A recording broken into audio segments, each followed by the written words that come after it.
Going on. This is hour one of Jon and Jim. We are with you until 6 p.m. here today. We're reacting, obviously, to the Padres, who are wrapping up a series against the Marlins. It was going so swimmingly for the Padres heading into today. Oh, you like that? The Marlins. Oh! Let's just do Marlins puns for the next 3 hours. Just do fish jokes. Yeah. I mean, it might be better than this Couple game. on the pond right now for the fish. They're actually not. It's 7-1 Marlins. But here's the thing. My takeaway isn't potentially losing the series finale to Miami. Like, that's not the takeaway. They're going to win the series no matter what happens. They're down 7-1 in the sixth inning. The Padres are going to win the series. Guy. We won the series. He loves won the series. But here is my takeaway, that you've got some like real concerns. You know, I've been using this line a lot recently. Like, it's not what it means in the short term. It's what it means in the long term. Like Yu Darvish, his last 2 outings, big question marks are popping up for me. Like, what's going on here? One of them was a blip, maybe against the Yankees, but he follows it up today. He goes 3 innings and didn't pitch well. And then the other thing is Manny Machado. And Manny at the plate, truth be told, coming into today, had hit better. Now, Jim would bite back at it, and he's right. He's not. He's hitting 7 straight games, but it's been like a soft 7-game hitting streak. That's fine. It's still bad. But here's the other thing. Manny Machado has been a shell of himself in the field. Today, he's committed multiple errors. He failed to come through in a big spot. First and second, 1 out. At the time, it was a 2-run game in the 3rd inning. So my bigger concerns are not the game. I don't care if they win or lose this game. It will not determine the season. But my bigger concerns, Jim, are this. Yu Darvish's last 2 starts, what? After 4 really good ones. And Manny Machado's season, what is going on? And you kind of really look at it today with the errors and his inability to come through in a big spot at the plate. It's so funny. He kind of botches that ball here in the, what was it, the 4th inning, 5th inning? Who knows? Who knows? Who cares? Nobody knows. Nobody knows. And I put out of there on social media immediately because he's not having a good game. He had a throwing error. He had that error. He had the strikeout with runners in scoring position. And the very next play after I tweet out, yeah, man, he's not having a great game, he makes one of the most incredible plays at third base you'll ever see. When you tweeted it out, we were on like delay. So you tweeted it out actually the moment he made like the best play of his season defensively. Yeah, great. It's still a bad game for Manny. That one play is not, No, but that's not even the point. Yes, it's a bad game, but it's almost like it's a bad season. It's not. Take out the word like, John. Yeah, so like it's not a bad game. It is a bad game, but it's more than a bad game. Yes. Is the overall point. He is having a bad season. There's no like anywhere around it. There aren't. He is having a bad season. That is why they are going to be around 500 until he decides to show up this year. And I'm sorry, you might feel like it's harsh to say, but it's the truth. He has not shown up, albeit a couple moments. And those couple moments have been big.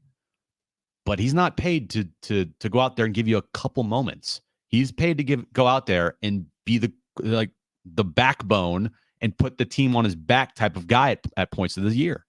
He's not done any of that. And I mean, he's a very like, oh yeah, it will come and it's baseball and this and that. I okay, Manny, I'm hearing you, but again, the team is winning not because of you; they're winning in spite of you. So, are you saying, because it's interesting what you just said, are you saying there is not a scenario that exists where Manny Machado can do this for 6 months? Hitting the 230s with very limited power. Let's say he hits 15 home runs this year, maybe 20. And he's got a 700 OPS, and he hits 233. If that happens, no matter what else occurs, they will not be better than 81, 82, 83. I'll give you maybe an 84th win. They're not going to win more than 82, 83 games if Manny Machado does this for the entirety of the season. There's no path. Because they've gotten here to this point without him. They have, but still, John, they'll be 1 game over 500. I know, but I'm saying, like, can they? So it's as simple as that. Manny hasn't played well. They're a 500 team. If Manny plays well, they'll be better than a 500 team. If he doesn't play well, they'll be a 500 team. Yeah. I don't know if it's as simple as that. I understand what you're saying. I don't know. I mean, I understand what you're saying, but I don't know if it's as simple as that. But it's with everything equal. So it's with everything that's going on right now. Profar playing well. And, all the other player, the Luis Arise, right? Like, if everything stays the same and Manny just starts turning it on here, right? Then, yeah, they're going to be, I think, a team that can win 85, 86 games. and be in the postseason. But if everything stays the same and Manny does not hit and he does not perform, it's really hard for me to envision this team going to that next level and getting to 86, 87 maybe wins and getting in as a wild card and maybe winning a postseason series. Because if you're not going to get production from Manny, it's same thing with Tatis as well. It's not just Manny. You're not going to get production from those guys. Sorry. Well, so that's my question, because, let's say you don't get production from one of those two players for the entirety of the year. It's very possible, by the way. Like, if you were to multiply Tatis's numbers out and say this is who he is this year, you'd be like, well, he underperformed, right? If you were multiplying Machado's numbers for the next 4 months out, you'd say, well, he underperformed, right? So here's the thing. It's not just Manny. It's also Toddy, to your point, yet they're still 30 and 29. So I would almost argue you don't need both of them to come through. You certainly need one of them, though. One of them, between yes. Fernando and Manny, someone needs to carry this club over like an 8-2 stretch.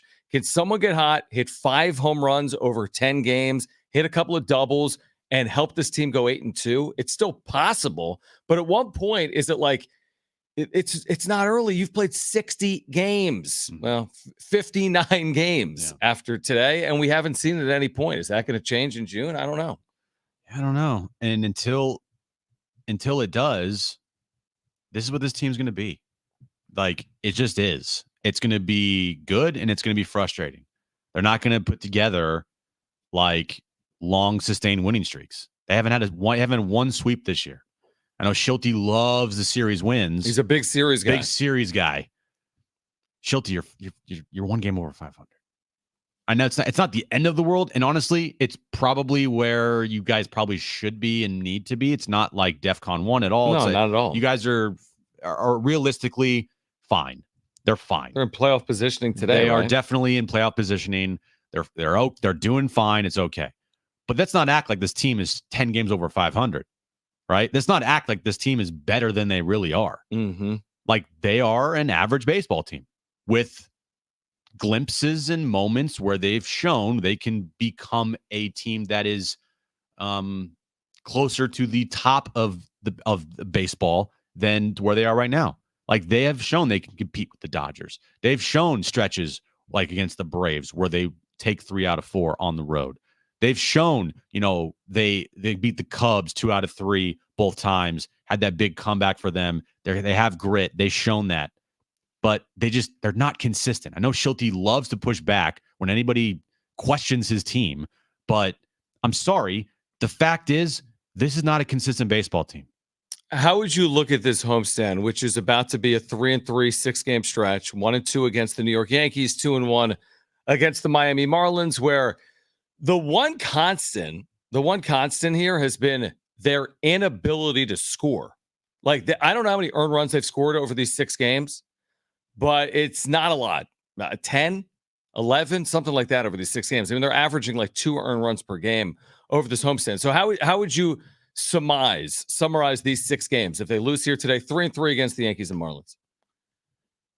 I mean, it's not great. Kind of expected, though. But yeah, they need to be much better at home. They came in to this homestand Friday with one of the worst records at home in baseball, and you finish it up 3-3 if they lose today versus the Marlins. It's not great, John. It's just not. No, they'll still have one of the worst home records in baseball, right? Like, bottom 5. Yeah, I mean, if it was a 7-game homestand, it's not. It wasn't. It was only 6. But I would have taken a 4-3. Mm-hmm. 4-2 is what you were aiming for here, but it's not. It look likely it's not going to happen. Most likely it's not going to happen. So, they're just in the middle ground with the star players not performing. And until they do, they're going to be in that middle ground for the foreseeable future. Is that okay, though? It's like, are the expectations really for them to be not in the middle ground? I mean, heading into this year, Dodgers acquiring Shohei Ohtani, Tyler Glasnow, whatever else they did in the offseason, right? All these moves, Teoscar Hernandez, Yamamoto. Padres sat on their hands until they finally started making some real moves, and I think Preller deserves credit for a lot of it. Arise, Cease, Solano, Peralta, Jeremiah Estrada, it goes on and on and on. But like, heading into the season, did we expect anything different than this? Basically, the whole goal was to vie for a playoff spot, wasn't it? Vie for a playoff spot. Vegas said they're like an 82-win team. hey, can they win more than that? Are they going to win less than that? Can they get in as the third wild card or maybe even the second wild card? But wasn't this the expectation? Are they failing to meet expectations? And my answer would be no, but that's because expectations probably were for them to be like a 500 team that was vying for the last playoff spot. And that's who they are right now. It's what we expected them to be is who they are. Yeah, you make a good point, because if you say what is the expectation for this team this year realistically, we all said postseason, right? Yeah. Now we won't know that until the end of the year, so we can't say if they met their expectations or not, or if they're meeting their expectations right now, because there's still a good amount of the season left to determine if those expectations will be met. So at this point in the season, yeah, I think you could say that they're right around where they should be, right? It's definitely not horrible. No, it's not where they're 10 games under or whatever. They're a game over 500. They're playing good baseball ish, and they just need to be consistent, and their stars need to be a lot better. Like, that's what it is right now. I'm writing back to a couple of people here on the text line. 70470 started with the word team. So 619 says, if Manny's your team leader, you're an 80 and 82 team, or an 82 and 80 team. We've had a long enough sample size. He was a team leader in 2022, and they won 89 games. Right, and there was also 2020 short season. He played very well, and they were 37 and 23. And then 619 says, for the record, Manny only has one error to go along with his incredible plays. He had two. He had a throwing error earlier, unless they changed it to a rise. Look, if you want to move the goalposts on Manny's season, go right ahead. But well, he went on to say this does not negate the fact he's having a bad year. Right, and so I mean, that was a hard in between hop that he couldn't. Was that not an error? It was not an error. They said. Oh, that wasn't an error? They didn't count that as an error. Come Not from what I saw. A routine play. Give me a break. I know. Give me a break. For Manny, that's an error. For anyone. Yes. But they didn't give it to him. Okay. That's some home cooking right I didn't there. realize that. But the throwing error, the missed in between hop that I guess wasn't an error, and then him not doing absolutely nothing at the plate. Again, by the way, it was earlier in this game. Not that anyone specifically cares about any one moment, unless maybe you're watching. It's 3-1, first and second, one out. And Manny Machado strikes out on a 3-2 pitch that was right over the heart of the plate. And how many times has that happened this year where he's batted with men on, representing a tying or winning run, and he's failed to come through? Obviously a lot, and that's why we've been talking. It's hard because, like I always say, heavy's the head that wears the crown. He's the guy that's got to come through. And if he doesn't, he's going to be the one that feels the pressure and the heat. Yeah, he's the guy that I said this the other night on the wrap-up show. With the moves that AJ Preller has made this year, and pretty much almost all of them working out, not all of them, but almost, a majority of them have what has out. I'm trying to think, what has not worked well? What has gone poorly for Preller in terms of a move he's made this offseason or during the year? Well, Profar, big hit. Luis Ariz, big hit. Yeah. Dylan Cease, I would consider a hit. Yeah. Solano has been amazing. Has been great. Peralta, small sample size, has been very good. Peralta, Jeremiah Estrada picking amazing. Him up.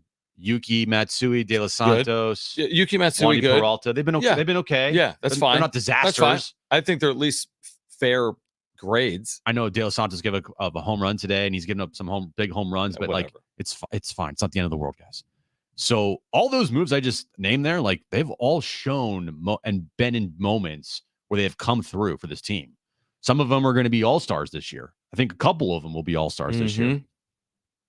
So you get to a point, if this team doesn't make the postseason and all these moves that Preller has made actually, work out and perform, then where are you looking?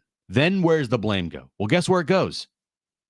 Right over the Manny. You said that. You did say that last night on the wrap-up show, and it's funny you say that because that doesn't sound like you. Because what sounds like you is the blame actually starts with Preller, but what you're saying is accurate. It feels like from a maneuvering perspective, from a moves/paper perspective, he's done the right things. Yeah. He's slashed payroll. Yeah. Michael King, again, he hasn't hurt you. I think arguably he's probably helped you. I still would have liked Juan Soto. Yeah, but that wasn't even his choice, probably. I know it was. To cut payroll. So, he's seemingly pulled the right strings. If they do miss out, who's accountable? It's not going to be Manny Machado who's accountable for it. He's under contract.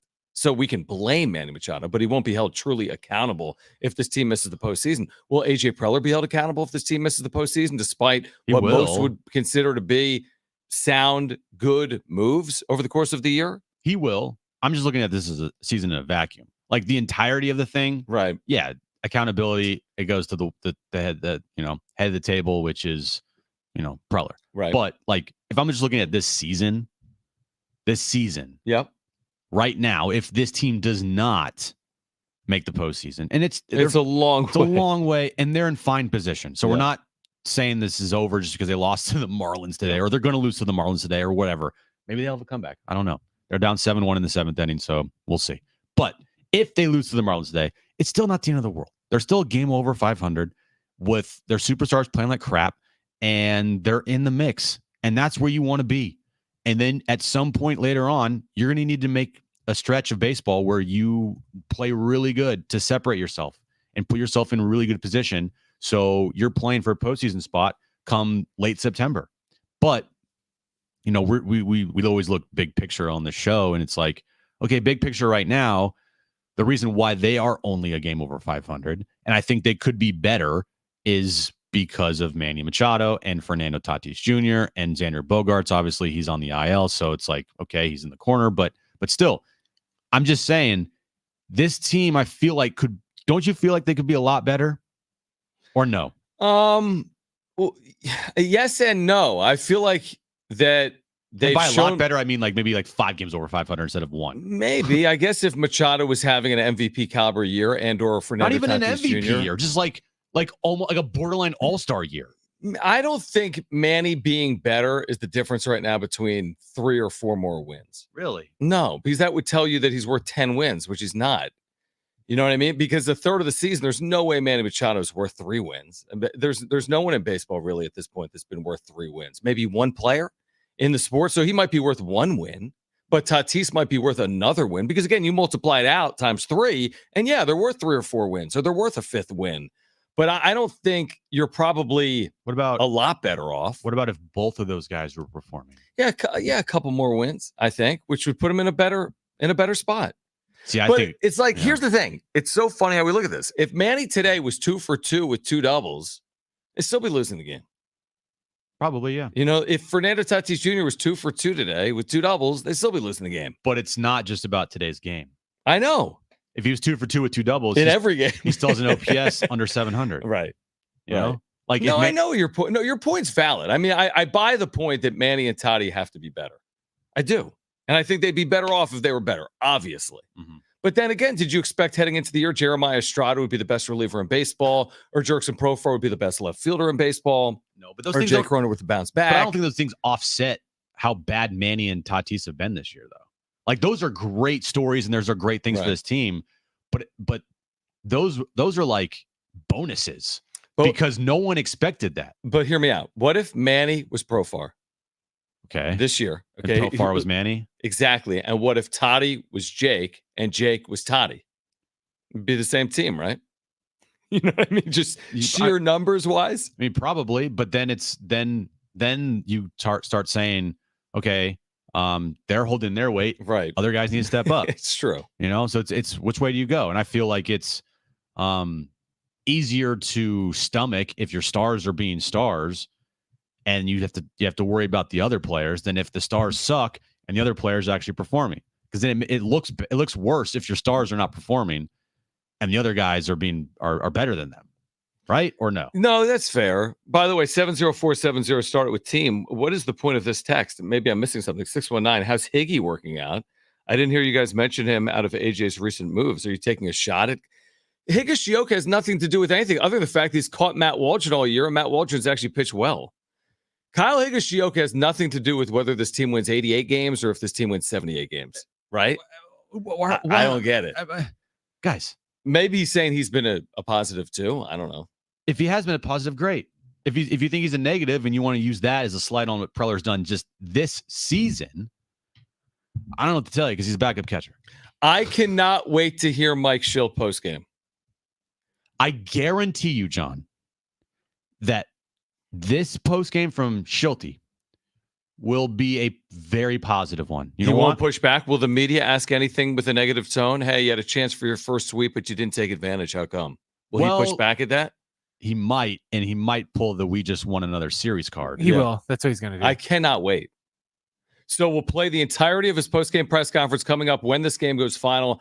Padres barring a pretty big comeback. I mean, they're trailing 8-1 right now in the top of the seventh inning. Barring a big comeback, will fall here today to the Marlins, still win the series. On the other side, a sizable change to Major League Baseball statistics that we'll share with you on the other side. Plus, Matt Brown, who's like the insider on EA Sports' brand new college football video game, will join us coming up at 5:30. We're with you until 6 p.m. It's Jon and Jim.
All right, a significant change coming to Major League Baseball. We'll tell you about coming up next.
This update's brought to you by AutoZone. Padres Marlins, game 3 of their 3-game series. Padres looking for the sweep, not doing a great job as they trail 8-1 in the bottom of the 7th inning there. They have an off day tomorrow, and then they'll be back in action on the road starting on Friday to take on the Royals. Moving over to NBA action last night, I completely jinxed it as the Timberwolves beat the Mavericks 105-100 to avoid a sweep and avoid elimination. They forced a game 5, which will be tomorrow night, back in Minnesota, 5:30 tip-off time. If the Mavericks win, they will move on to the NBA Finals to take on the Boston Celtics. It's time to say goodnight to that check engine light with the free AutoZone Fix Finder service. It will help troubleshoot the likely cause of your light for free so you can drive with peace of mind. Restrictions do apply. Get in the zone, AutoZone.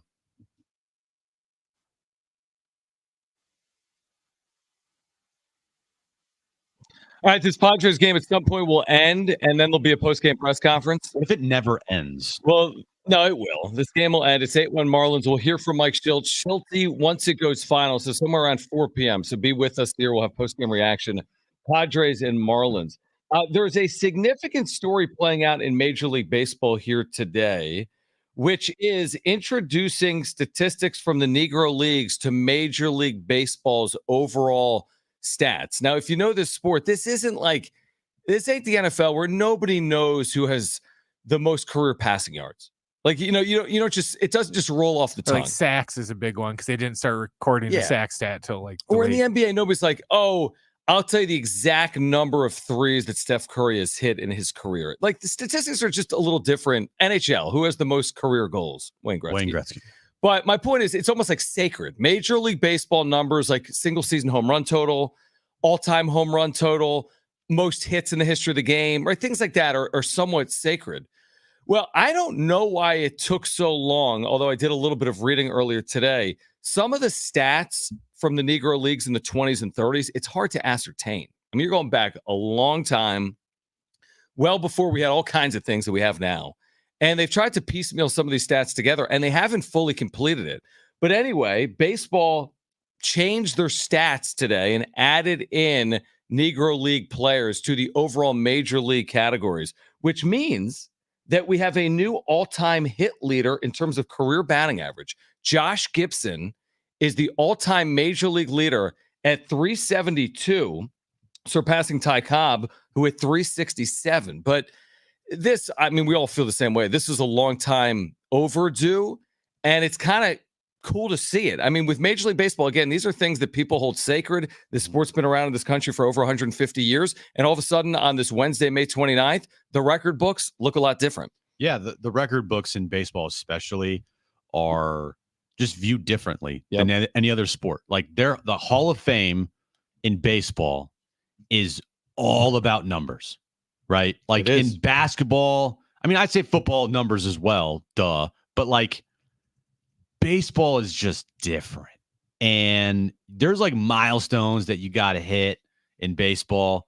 And who cares if you won 3 MVPs, right? You're saying like 500 homers or 3,000 hits. Right. Well, now it's a little different. I think the game is going to change, and the stats, like milestone stats, are going to change for sure. But yeah, I think this is definitely long overdue. I think that the inclusion of the Negro League into all of the stats in Major League Baseball needed to happen. And if anybody has a problem with it, I think you should look yourself look yourself in the mirror. What do you got, Brent? I think MLB The Show, because they included the Negro Leagues in this year's game. Right. They did. Yeah. Just checking. Gibson also became the career leader in slugging percentage and OPS today, too, moving ahead of Babe Ruth. Which is, and also, like, consider this. I mean, consider this. And for those, to your point, because in this world, people have a problem with everything. If I said the sky was blue in San Diego on a perfectly blue, sunny day, but well, is it really? So people have an issue with everything on social media. But like, this isn't for people like, well, the ABA, those stats don't count for the NBA. The Negro Leagues existed because there wasn't an opportunity to play in the major leagues, right? The ABA was like an alternative to the NBA. The USFL back in the day, which had some great players, Warren Moon, Reggie White, right, and others, was just a different league. These players didn't have the opportunity. But consider this. Josh Gibson for a season, this now becomes baseball's record, single season It's crazy. Batting average record, he hit 466 for a season. Is that good? He hit 466. Now, previously, there had been someone in the major leagues that hit 440 in 1894, but it's like these players need to be recognized. Now, they are in Cooperstown. There's a number of Negro League players that have been inducted into the Baseball Hall of Fame. And now it's just, again, it felt like the right thing to do. And I think the reason it's taken this long is because, again, these are incomplete record books. I don't know if we'll ever have every box score from every game that was played in the 1920s in the Negro Leagues, but we're getting a fuller picture of the way baseball was played 100 years ago, and it should be inclusionary. It should include all that have played the game at the highest level. And again, they didn't have the opportunity to play the game at the highest level, so they should be included. That's the biggest part, is not having the opportunity to play in Major League Baseball. Right, just because it's almost ridiculous to think about. And I would bet you if you went back to that time and looked at the competition from both the Negro Leagues and Major League Baseball, you wouldn't see probably any difference. Like, it's not like oh, this is the minor leagues and this is no.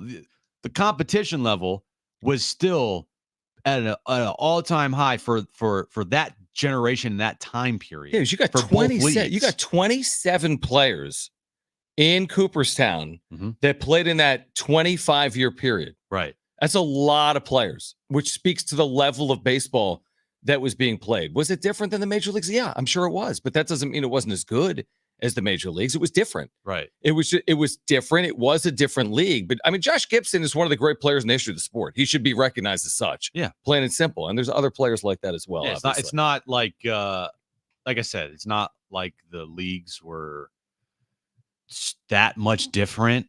It was just a color barrier thing. And it was definitely, they're not afforded the same opportunity to play in major leagues. So, nowadays with basketball, you have the G League and the NBA. Okay. The NBA is far superior than the G League. Sure. Okay. Minors is and majors, like the majors is far superior than the minors. So when you look back at that time period, the two leagues it's not like this superior here, this superior, no, they're on even playing fields and they're on even levels here. So I think that it's pretty cool to see kind of the record books be kind of rewritten, because baseball is so against rewriting anything in the record books.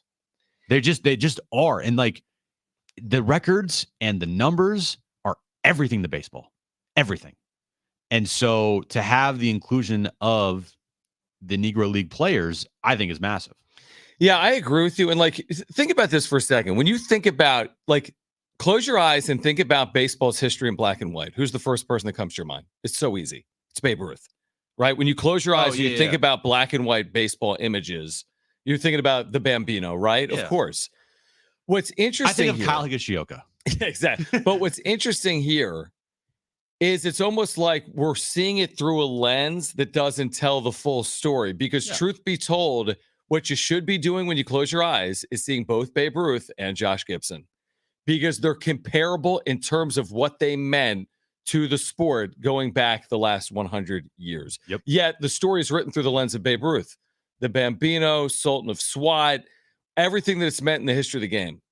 And that's fine. Babe Ruth was a wonderful player, but you're not telling the full story. No. And Josh Gibson hasn't gotten near the credit with the history of the game that Babe Ruth has received. And why? Most would tell you because of the color of his skin, but I think that'll probably change moving forward. Yeah, that was one of the things Stephen A. said was, one of the biggest shames was that, for decades, we should have had people talking about Josh Gibson like we talked about Ty Cobb or Babe Ruth or, these big time legends in baseball, but we didn't. And he said it's too bad that, this happened after a lot of these guys have already passed away when, they didn't get to, actually see their day in the sun and, get the credit that they deserve. Right. 100%. Yeah. Because if you put, one league together and you had the inclusion of it would have been amazing. The Negro League players, it would have been incredible. Yeah. And these numbers, and it would just painted a completely different picture of everything. But we all know how it was back in, that time period. And it just wasn't going to happen, and unfortunately. Yeah, for example, real quick, and then we'll come back on the other side. We'll hear from Mike Shildt coming up in a moment, as well as the Padres and Marlins are close to going final. But even Jackie Robinson, he had 49 hits added to his career total because he played prior to breaking the color barrier for a season in Kansas City with the Monarchs before he ended up playing in the major leagues. Right. All right, on the other side, more on what's transpiring down at Petco Park between the Marlins and the Padres. We'll hear from Mike Shildt.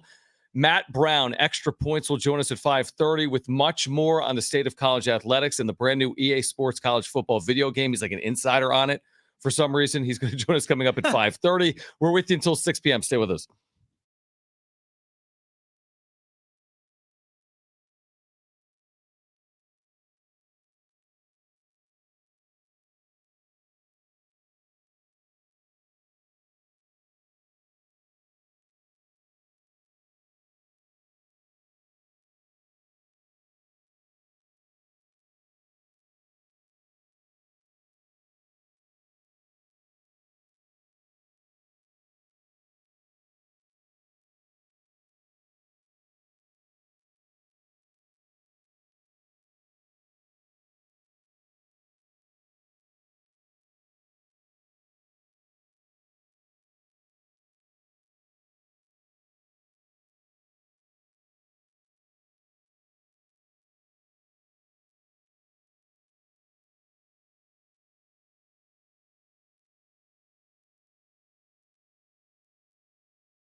All right, last night, another example of a classic Jim jinx. Plus, we'll hear from Mike Shildt following Padres Marlins. That's next.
Really bad game at Petco between the Marlins and the Padres. All Miami right now, 8-1 in the 8th inning. We'll hear from Mike Shildt coming up in the 4 o'clock hour.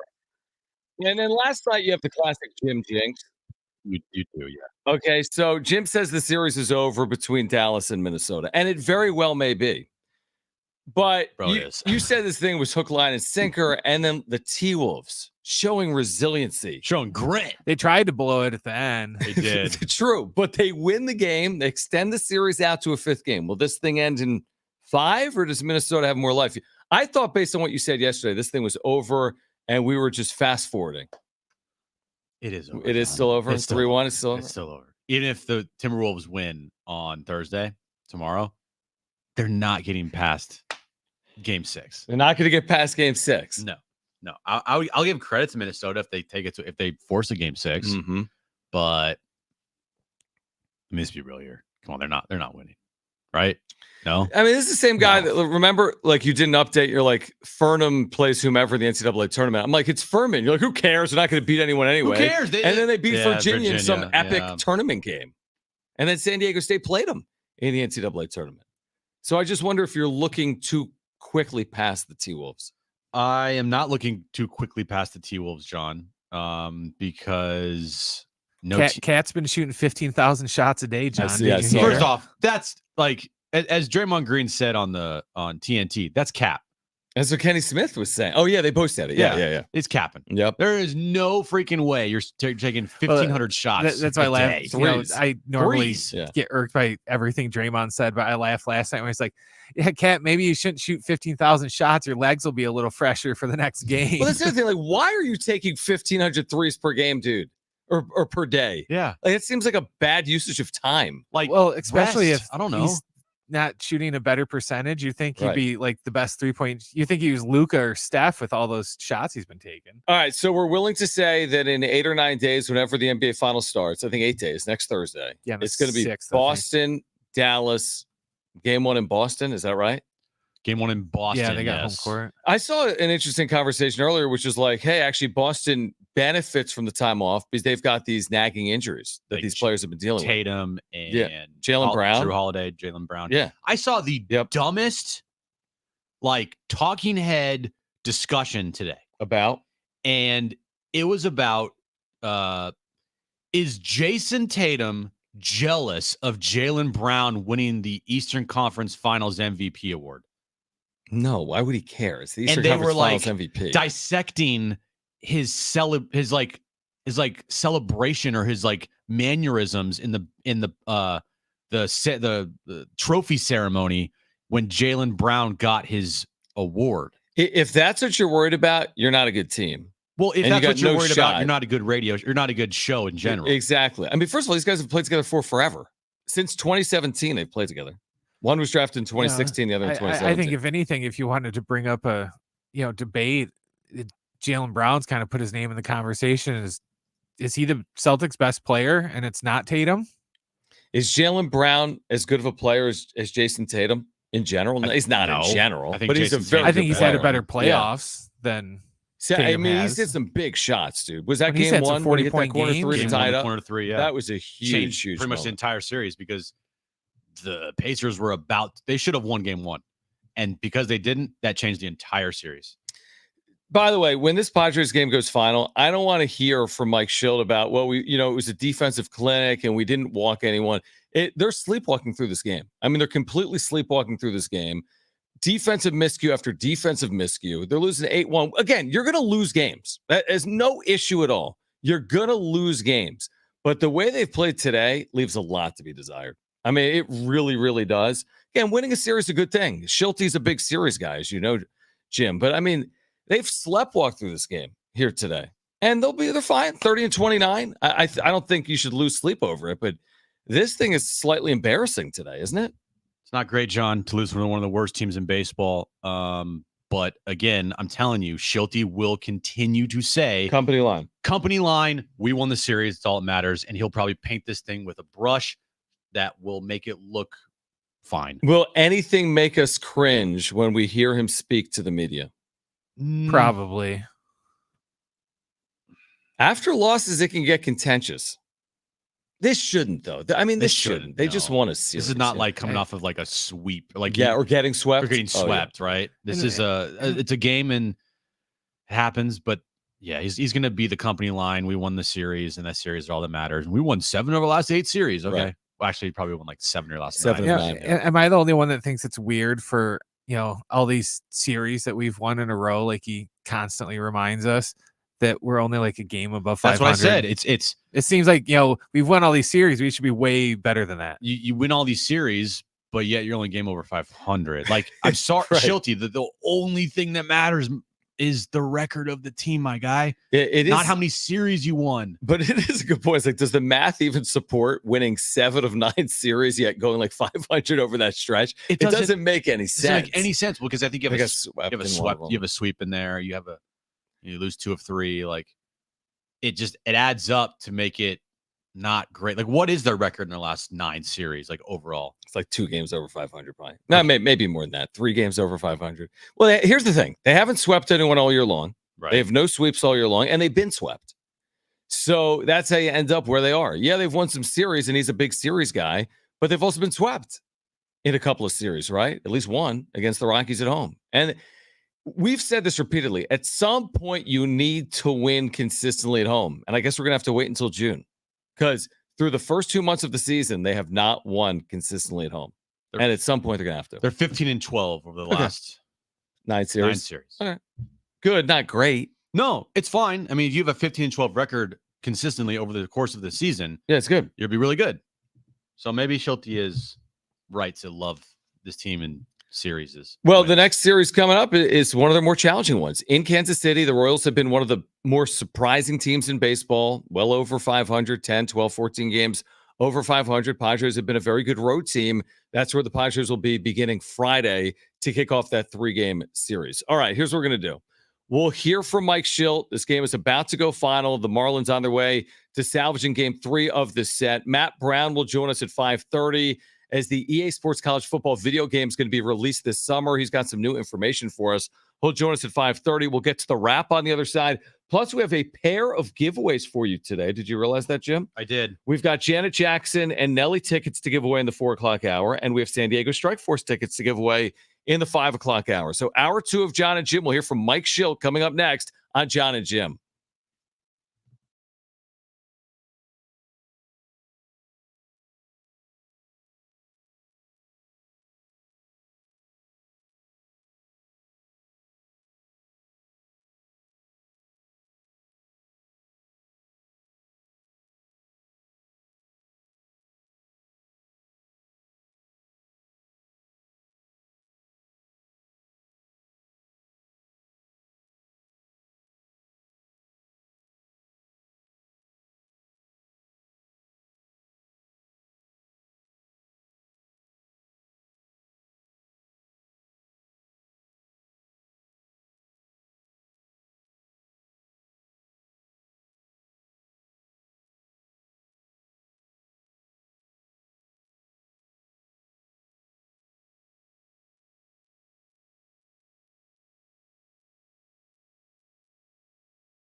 Well, this one just went final. Padres lost to the Marlins today, 9-1. They could not finish off the sweep. They have an off day tomorrow before they start a road trip starting in Kansas City on Friday night. Moving over to the NBA. Last night, I jinxed the Mavericks because the Mavericks were up 3-0. I said they were going to win the series, and they have to wait at least another game because the Timberwolves are forcing a game 5 as they won last night 105-100. Game 5 will be tomorrow night in Minnesota, 5:30 tip-off time there. Of course, the winner of that series will take on the Boston Celtics in the NBA Finals. It's time to say goodnight to that check engine light with the free AutoZone Fix Finder service. It'll help troubleshoot the likely cause of your light for free so you can drive with peace of mind. Restrictions do apply. Get in the zone, AutoZone.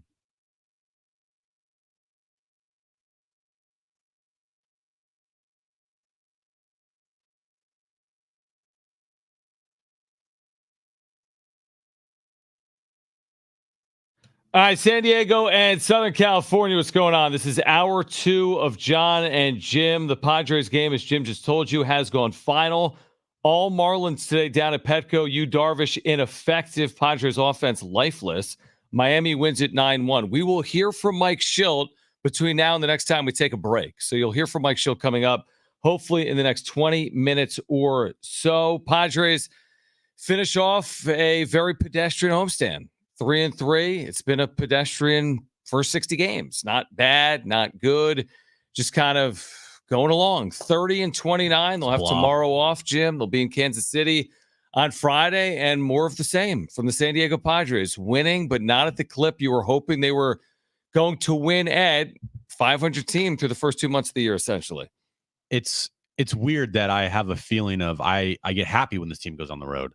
Like, I don't want to watch this team play at home because they're going to put up a lot of games like today. They're going to have a lot of, 3-3 homestands, it feels like. They're going to look lifeless, not score a bunch of runs.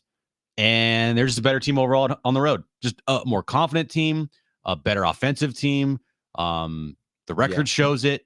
Everything about them on the road is a complete 180 from what they are at home. At home, like you said, I always tweet out like play all games on the road. They are completely lifeless at times. They struggle so mightily to just put up any type. I mean, they don't have big innings at home. They just don't. They have all their big innings on the road. They've had a couple big innings at home, and they aren't just like a team that's void of scoring runs at home. But it is a team when you watch them at home, you don't recognize them when they play on the road. You're like, that's the same team that we just saw. It's a great point. I mean, they scored in 6 games in front of tens of thousands of San Diegans. Like that's not cliche. They played in front of hundreds of thousands in these 6 games. In 6 games, they scored 13 runs. In 6 games, they scored 13 runs. They're so fortunate, Jim, to have gone 3-3. And I know thankfully you got married this weekend. Yeah. I mean, if you play these 6 games out, like simulated a million times, a lot of the times you're going 1-5. They took advantage of an error against the Yankees in game 3 when they trailed in the 6th inning. It led to a 4-run inning. They took advantage of 2 errors against the Marlins on Memorial Day, committed by Tim Anderson, to piecemeal their way to a 2-1 win. They were fortunate to go 3-3 during this homestand. And you're spot on. At home, I have no idea what it is. You wouldn't think it's sleeping in your own beds. You wouldn't think it is being in your own ballpark with 40,000 fans each and every day. You're playing on a Wednesday afternoon in front of 40,000 fans against the Miami Marlins. That is truly incredible. And you lay this egg, you lose 9-1. Again, it's 1 game, but that's slightly embarrassing, isn't it? To play in front of 40,000 of your own fans and get beat by the Marlins today, 9-1. It's not just today, John. It's their entirety of their home games this year that are flat out embarrassing. There's no other way to put it. They are what now? 12-18 at home. I think they have a game in Korea that is counting. That doesn't count for me. Okay, so I don't know if they're Petco 12-18 or Petco I think Park. it's 12-18 at Petco. I think that's right because they were 10-7. They were 10-15 coming into. Let me tell you. Okay. Here it is. The San Diego Padres are 13-18 at home. So it's not great, but it's so they're really 12-18 because. Or no, the one game they lost. No, it's right. 13-18. It's actually 13-19, but the loss is a Korea game. Okay, gotcha. So 13-18 in this ballpark in this city. Yeah, it's embarrassing. It's bad. It's embarrassing. That place is filled full every single night, every single day. And if we were to look at the 13 games that they won at home, I would bet you half of those are like struggle wins. Like a win's a win. You never complain about a win, but they're not the same wins as they have on the road. I agree. Like they're like, you could probably look at half of those games they've won at home and say, man, they were fortunate to win those games because of circumstances that they, wasn't by their own doing. So yeah, I'm interested to hear what Shildt says. Look, if you want to just gloss over this game and throw it away and forget about it, fine. But it doesn't take away from the fact that you guys are not a good baseball team at home. like after this homestand, the problems at home still remain. You can't put together a good homestand. You can't hit at home. You can't score. You can't hit against the lefty. And your pitching struggles at times. It's a very good point about left-handed pitching as well. Here's the thing. If Mike Shildt took the podium today as manager of the Philadelphia Phillies, and if the Phillies lost to the Marlins, stay at home, 9-1, I'm all for the positive spin. If he's the manager of the Atlanta Braves or 10 games over, I can definitely deal with the positive spin. If he's managing the LA Dodgers, who are still 13 or so games over 500, I can understand the spin. Yankees, you get. But when you are so, when you're so glowing in your remarks about your team, and then you look on paper and the team's 30-29, is that reasonable? Are you saying the things that others are saying about your team? Now, again, he should be a passionate supporter. He works for the team. He's their manager. He's not going to be throwing the entire team under the bus. As we know, that's not who Mike Shildt is. But I am curious to hear the tone today. Is he more realistic with it? Hey, it was a good series, but a bad game. We need to play better when we take to the road. Or is he pretending like this was the best series of the year, even though they lost today 9-1? Oh my gosh. Oh my gosh. I love this team. I don't think we're going to get it. I don't give Shildt that much credit for being honest. I give Shildt, I think he is the guy that no matter what will put his team in the most positive light possible, even if they lost 15-1. That's just who he is. Whether you like it or not, that's who he is. I don't particularly like it. I would just like a straight up, we were not good today. We were lifeless. We made a lot of mistakes. It was sloppy. We had an opportunity to take advantage here and have our first sweep of the year. Mm-hmm. It's great that we won the series because if we keep one winning series, that's going to be good in the long haul. But today, in a vacuum, today was bad. Like, can we just get that? Like, that's not harming anybody. That's not making anybody go, I'm jumping ship. I'm not going to trust this guy anymore. Like, it's just being honest. You can still spin it and say that it was a good series because you won the first two games, even though you could argue that it wasn't the prettiest wins, but still you won the first two games, you won the series, and you can use your line of series are the most important, how you love winning series. And that's great because you won the series. But today in a vacuum, Shildt, it was embarrassing. It was bad. It was lifeless. You guys did not look good. You played sloppy. And even over the 59 games they've played, it's like the old meme, like time is a flat circle. Like this is just the same. Every week is the same. There's a good game and a poor game. There's two good games. There's two bad games. And that's how you get to 30-29. All right, we'll hear from Shildt coming up in a moment. Let's go to the phones right now. If you want to weigh in, Padres again in front of a huge crowd at home, kind of lay an egg. 877-767-4760. Let's go to loyal listener and caller Dave, who's back on with Jon and Jim. Dave, we appreciate it. Hey, appreciate it back to you guys. And once again, Jim, congrats. Glad you're back. And thank you. You made it safe and sound. Thank you for that. So anyway, what I've noticed about this team, and I don't have any statistics to back it up, but just the franchise in general, there's been a trend over the last couple of years. You guys correct me if you think I'm wrong. They have a hard time putting their foot on the gas pedal when they have a chance really to start making a move and separate. And today was an example of that. You're pointing out just this lackadaisical, seemingly effort. Again, you're right. You're not going to get a discouraging word coming out of the manager because he's tied into the group thing, positive spin thing that he's got to do. And he just came off of a terrible firing in St. Louis, and he's not going to want to go through that again. So you're not going to hear it from Mike. But I don't know, guys, what do you think? I mean, I just don't see, it's like a country club attitude where they think that they're better than they are. And then when they really need to show up and can really put their foot down on a team's neck, they have a real hard time doing that. What do you think? Dave, thank you. Let's respond to that. But also, our Marty Caswell reporting that Mike Shildt has said Yu Darvish had hamstring tightness. Nothing, quote unquote, significant. We'll have some testing. So remember, Darvish has been on the IL, has pitched poorly his last 2 times out, is a big piece of the puzzle for the Padres moving forward as one of their frontline starters, had hamstring tightness. You actually said in the studio or in the office before we went on the air, is something wrong with Yu Darvish, who threw just 60-something pitches here today. He labored, but I didn't think that like he was laboring that much where you take him out after 66 pitches. Right. You know, that's yep. It'd be one thing if this was his first start off the IL and you're like, okay, you're laboring. We don't want to push it here. But he just had 5 of his last 6 starts or 4 of his last 5 starts, whatever it is. Fantastic. Take away the Yankees game on Saturday or Friday night. But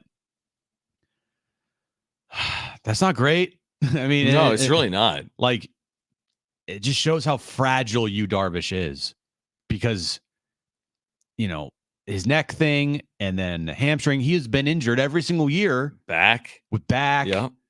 You know, thankfully it's not anything with his arm, but still, he's had an injury with the Padres every single year, except for I think 2022. And that was the year he made the All-Star team and they won 89 games and he was their number 1 starter in the postseason. But every year there's been a problem. It kind of speaks to the tenuous nature of this team where like certainly good enough with your 26-man roster, but you can only go so thin, right? I mean, you've lost Xander Bogaerts. Okay, he wasn't having a good year. You can ill afford to lose a Yu Darvish. Like Matt Waldron's been really good in this rotation. Where do you turn if you have to skip starts again with Yu Darvish? I don't know if that's going to be the case or not, but it's like put together with full health, I think they can manage their way to that mid-80 win total, hopefully. I think that's the high side. But if you lose someone like Darvish for a period of time, if you lose someone like Bogaerts, can that be overcome? We'll find that out over the next 3 or 4 months. But like that's the last thing you wanted out of this. That's where we started the show. It doesn't matter that they lost to the Marlins today. It just doesn't. You're going to lose games, even to bad teams. They haven't swept anyone all year. But if you lose Yu Darvish for more than a start or for another significant period of time, that would be what matters coming out of a game like this. So we'll find out if that's the case or not. And of course they're going to downplay it. Just because he said it's nothing of significance they'll do testing on. It doesn't mean he's going to pitch in 5 days, and it doesn't mean he's not going to pitch in 5 days. Because the margin for this team, the margin for error, is very slim. It's very slim. So when you lose guys or guys aren't performing, you know, you don't have that team where you can overcome those things. You need to have a lot of things go your way. And if you have injuries, it's going to make things even worse. And when you are saying, oh, maybe Yu Darvish is going to miss maybe a start here, that's still one game could decide this whole thing if they make the postseason or not, John. I mean, even last year, you're right. I mean, listen, they were out of it, but if you just want to use sheer numbers, they finished 2 games out of the playoffs.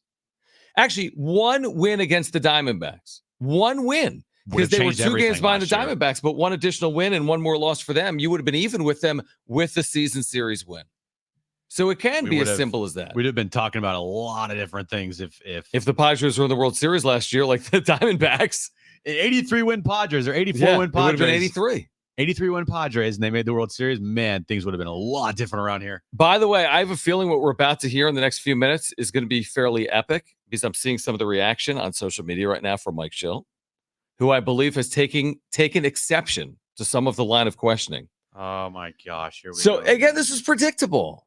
Seriously? I haven't looked because I love to hear Shildt just like right off the cuff with no you don't want any of like inside information. I don't want to know anything. I want to have my own, I want to hear it firsthand. I don't want to hear anybody else.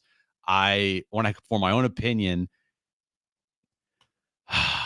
Are we going to get, remember, was it after the Rocky series, guys, where we got the full 14 minutes or like the 12-minute uninterrupted post-game audio? We don't typically get that.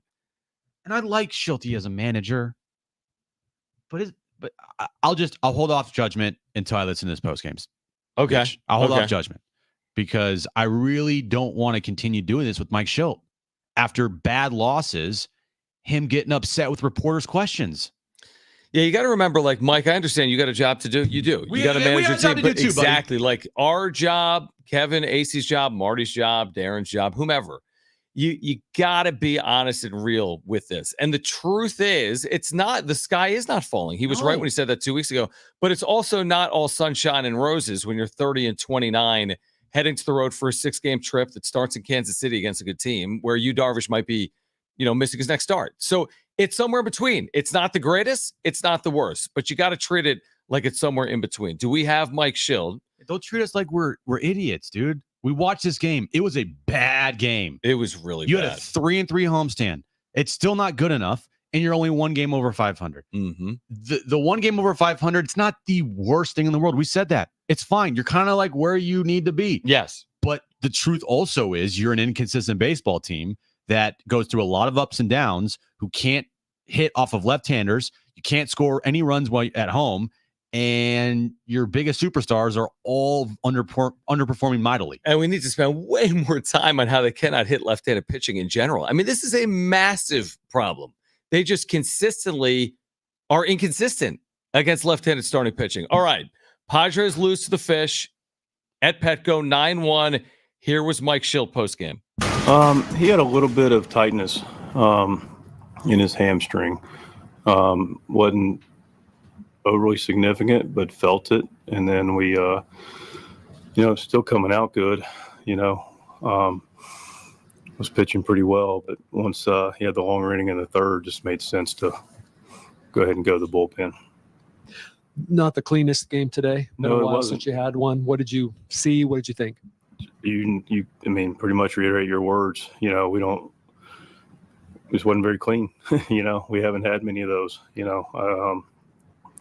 Didn't help ourselves. Now, also they had a pretty good approach. They came in, took some good at bats against Kolwick and De Los Santos. Had a nice idea what they were doing there and executed their plan, and got to give them credit for that. But we just weren't clean today. Weren't clean enough. When did the hamstring start bothering you, and do you expect it to linger? Like what the next? I don't know. He's going to get some testing, as you would expect. He felt it. Nothing extreme. Felt fine. Felt like he could go.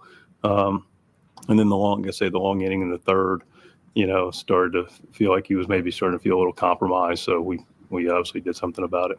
So it was a thing early in his start that he was pitching through. Yeah, looks, and these guys always have a little bit of something. So, we always listen to the player, and he said, no, I feel fine. I can take, and the ball was coming out and everything was, he's getting not a lot of hard contact, so, but again, he had the longer inning in the third, and it was time to go to the bullpen and give him some rest and see what we have. This season, when you guys have kind of hit some rough patches, you've kind of fought back with resiliency, and then there have been a few times where it looks like you're about to take off and haven't quite hit that gear yet. What do you make anything of that, or is that just? See, I kind of take a little exception with that. I really do. like every time we lose a game, we can't say it's like there's a rough patch when we just won a series. I don't understand. I don't get that. And you win 7 out of 9 series. I get it. We lost. It wasn't a crisp game, but I don't buy into that. I can't support that particular narrative. Can I clarify then? You can because absolutely I don't think this was a rough patch. I think you guys were playing pretty good baseball the last 3 games, and right. You haven't necessarily been able to kind of really hit that stride that's taken you guys off this season. I'm just wondering if that roller coaster, in your opinion, is just kind of the nature of the. Again, I take exception with this roller coaster. I want to ride every roller coaster I can ever get on, winning 7 out of 9 series. You sign me up for that ride, I'm all on board. Because if you go 6-4 the whole season, you win 96 games. So I do understand the question. You talk about taking off, but gosh, man, I don't have a great answer for winning 7 out of 9 series not being good enough. Do better, Mike, with your answers. Give me a break. If you go 6-4 every 10 games, you win 96 games. But what if you go 30-29 every 60 games? Come on. You can do better than that. There was no issue with what AJ Cassaville asked. Completely innocent question. You haven't taken off. You haven't gone 9-1 over a 10-game stretch. Innocent question. I know that if you're listening to me right now on the radio or the iHeartRadio app, you can't see me. But if you're watching on YouTube, you can. His post-game press conferences make me eye roll more than anything I've ever listened to in my entire life for post-game press conferences. When they lose, yeah. When they lose. When they win, it's actually kind of fun. Yeah. It's like, oh, I can't wait for Shildt-isms. I can't support that particular narrative. What narrative? There's no narrative, Mike. You're 30-29. All right, any roller coaster winning 7 out of 9 series, but that doesn't matter. Like they're 30-29. Oh my God. You're 13-18 at home. You want to ride that roller coaster all year? And I'm sure there was more to that because they cut it off, right, Brent? Yeah. Had to be more. There's got to be more there. I doubt that ended. I'm just like, ugh. That's frustrating. Just go along with it, Mike. Just say, you know what, you're right. We went 3-3 this homestand. We need to play better at home. It's easy. Like, I don't want to be sitting here after these bad losses and be talking about the manager of the team sounding like he doesn't. He becomes the story when he does stuff like that. The story should be, and maybe that's to his credit, he's taken some of the blame off his team. The story shouldn't be Mike Shildt taking exception to AJ Cassavell's line of question post-game. AJ Cassavell. Yeah, he works for Major League Baseball. He's not out to get you. He's not a gotcha guy. He works basically for the team, for MLB.com. He's not there to have any gotcha moments, There's Mike. no gotcha. He's right. You haven't had a 9-2 stretch, Mike. You just went 3-3 at home. 3-3. That's 3 wins and 3 losses. Correct. Well, we won 7 of 9 series. You're 1 game over 500. I don't know what he's trying to prove. I don't know either.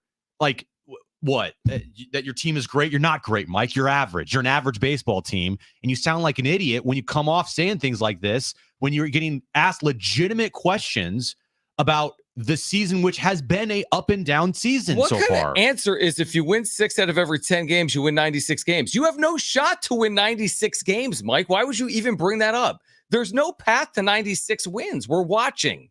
You're a 500 team. What about if you win 5 out of every 10? Because that's who they are. I don't understand it. Like, great when they win. He is in a great mood when they win. When they lose, and they lose like this, forget it, man.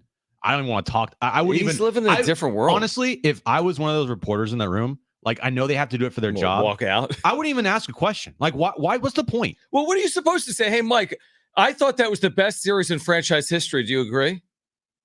Hey, Mike, I thought it was the best defense I've ever seen. Do you agree? Dude, he is. I mean, this is a great point from our chat.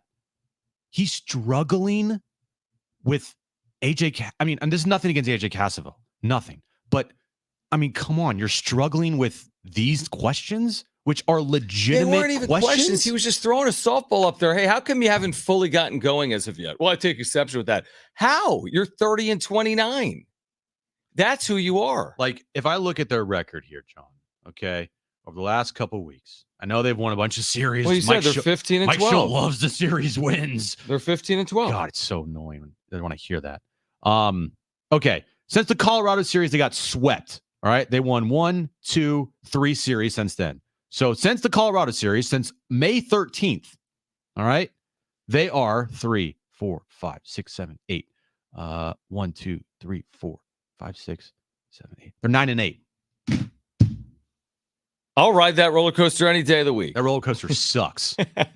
On the other side, further reaction. Why is Mike Shildt making himself the story again after a Padres series win over the Marlins? Plus, we'll get to the wrap. Plus, we have Janet Jackson and Nelly tickets to give away this hour. Stay with us. I can't support that particular narrative.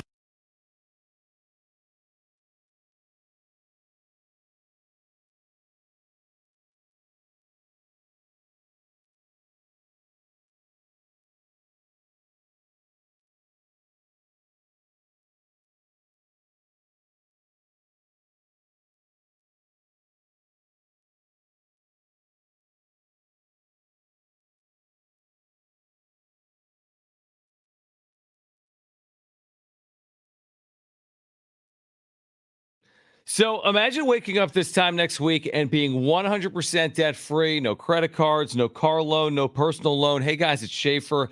Loan Pronto's Equity Express line of credit can make homeowners are turning their home equity into cash. They're doing it almost instantly. With Loan Pronto's AI-based system, you can get approval in about 10 minutes with almost no documentation, no appraisal, and no hassle.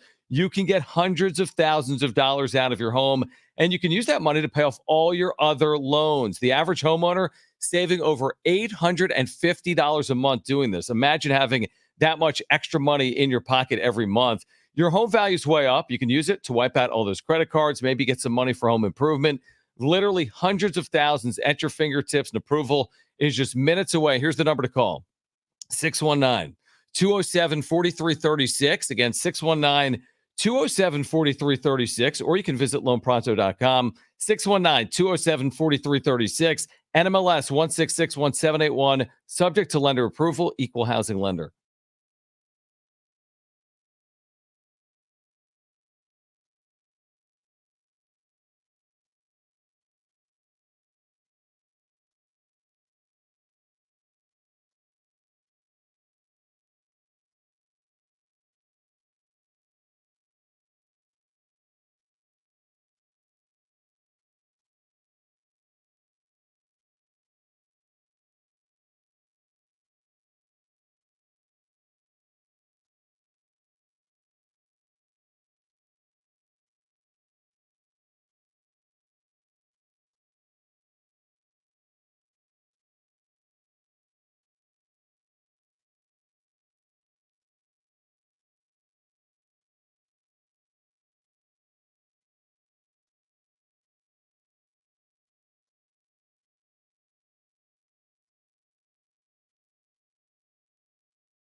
This update's brought to you by AutoZone. Padres lost today to the Marlins 9-1. They could not complete their first sweep of the season, but don't tell Mike Shildt that. He might take exception. They have an off day tomorrow before they start a road trip with the Kansas City Royals on Friday. Move it over to the NBA.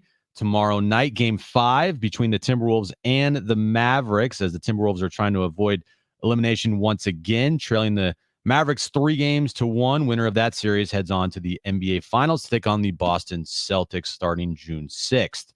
It's time to say goodnight to that check engine light with the free AutoZone Fix Finder service. It will help troubleshoot the likely cause of your light for free so you can drive with peace of mind. Restrictions do apply. Get in the zone, AutoZone.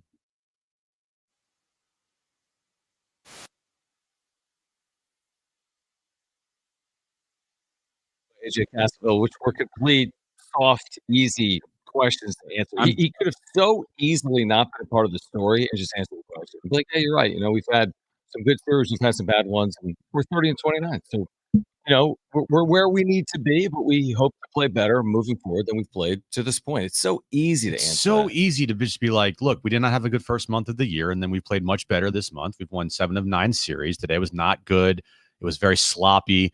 It's not the team who we want to be, but good news is we're going on the road this weekend, and we've played much better on the road. So hopefully we can start playing some better baseball starting on Friday night and put this one in the rearview mirror. Like, it's so easy to say that, But he doesn't support that narrative. like it's so easy to just say that. 714 says Shildt isn't cute anymore. I'm over him and his act. Like, you almost have to win to play this game. Like, I don't even want to envision what this looks like if you fall 4 games under 500. Like, you can't play this game. It's hard enough to play with a 500 team that's 30-29. You absolutely can't play this game when you're under 500. If you win 6 out of every 10 games, you win 96 games. Mike, you know what? If I had $1 million, I'd be a millionaire. And this is not, something that's new with Shildt. Like, I think someone sent us a Mike Shildt press conference when he was with in St. Louis, and he's a very emotional, like when they lose, he gets very emotional, and he takes exception to a lot of legitimate questions. He's not going to alibi it, though. And he's not going to alibi it. I mean, it like you said, it only works really if you win. You better be good. And you better be good, because if you're a 500 team, this is not going to cut it. And Mike, let's be real here, Mike. Like, you're on a 1-year deal essentially, because if you don't win this year, you're gone. You're not getting a contract extension here. I have no problem with it if he's the manager of the Phillies, who are 23 games over 500. You can play these games. I'm biting back and pushing back at everything. Are you kidding me? We have the best record in baseball. Right. Leave me alone. So what? We lost 1 game. Yep. I would almost like buy it. Like, wow, he's fiery, he's contentious. He knows he's got this really good team. He's not going to let the media control the narrative. But this isn't that team. This isn't Philadelphia. They're 30-29. Yeah, 30-29. And I mean, it's so frustrating when everybody listening, us, like watching on YouTube, we all watch these games just like Mike Shildt watches these games. And he's the only person that it thinks something different than everyone else. Or at least the majority. They're not saying, I guarantee they're not saying the same thing in the clubhouse. They're not. Like, someone texted in, 70470 started with team, 619. Watching Shildt after game pressers are like watching media controlled by the state. Then he puts in parentheses, AJ Preller. I have no idea if this is coming from Preller or not. Melvin didn't talk like this the last 2 years. Melvin was honest. Like, Melvin. Maybe he was less controllable. Probably. Maybe. He was his own person. I don't know. But if you're Shildt, you got to be careful, because if you get too close to the front office narrative, you run the risk of being Jace Tingler.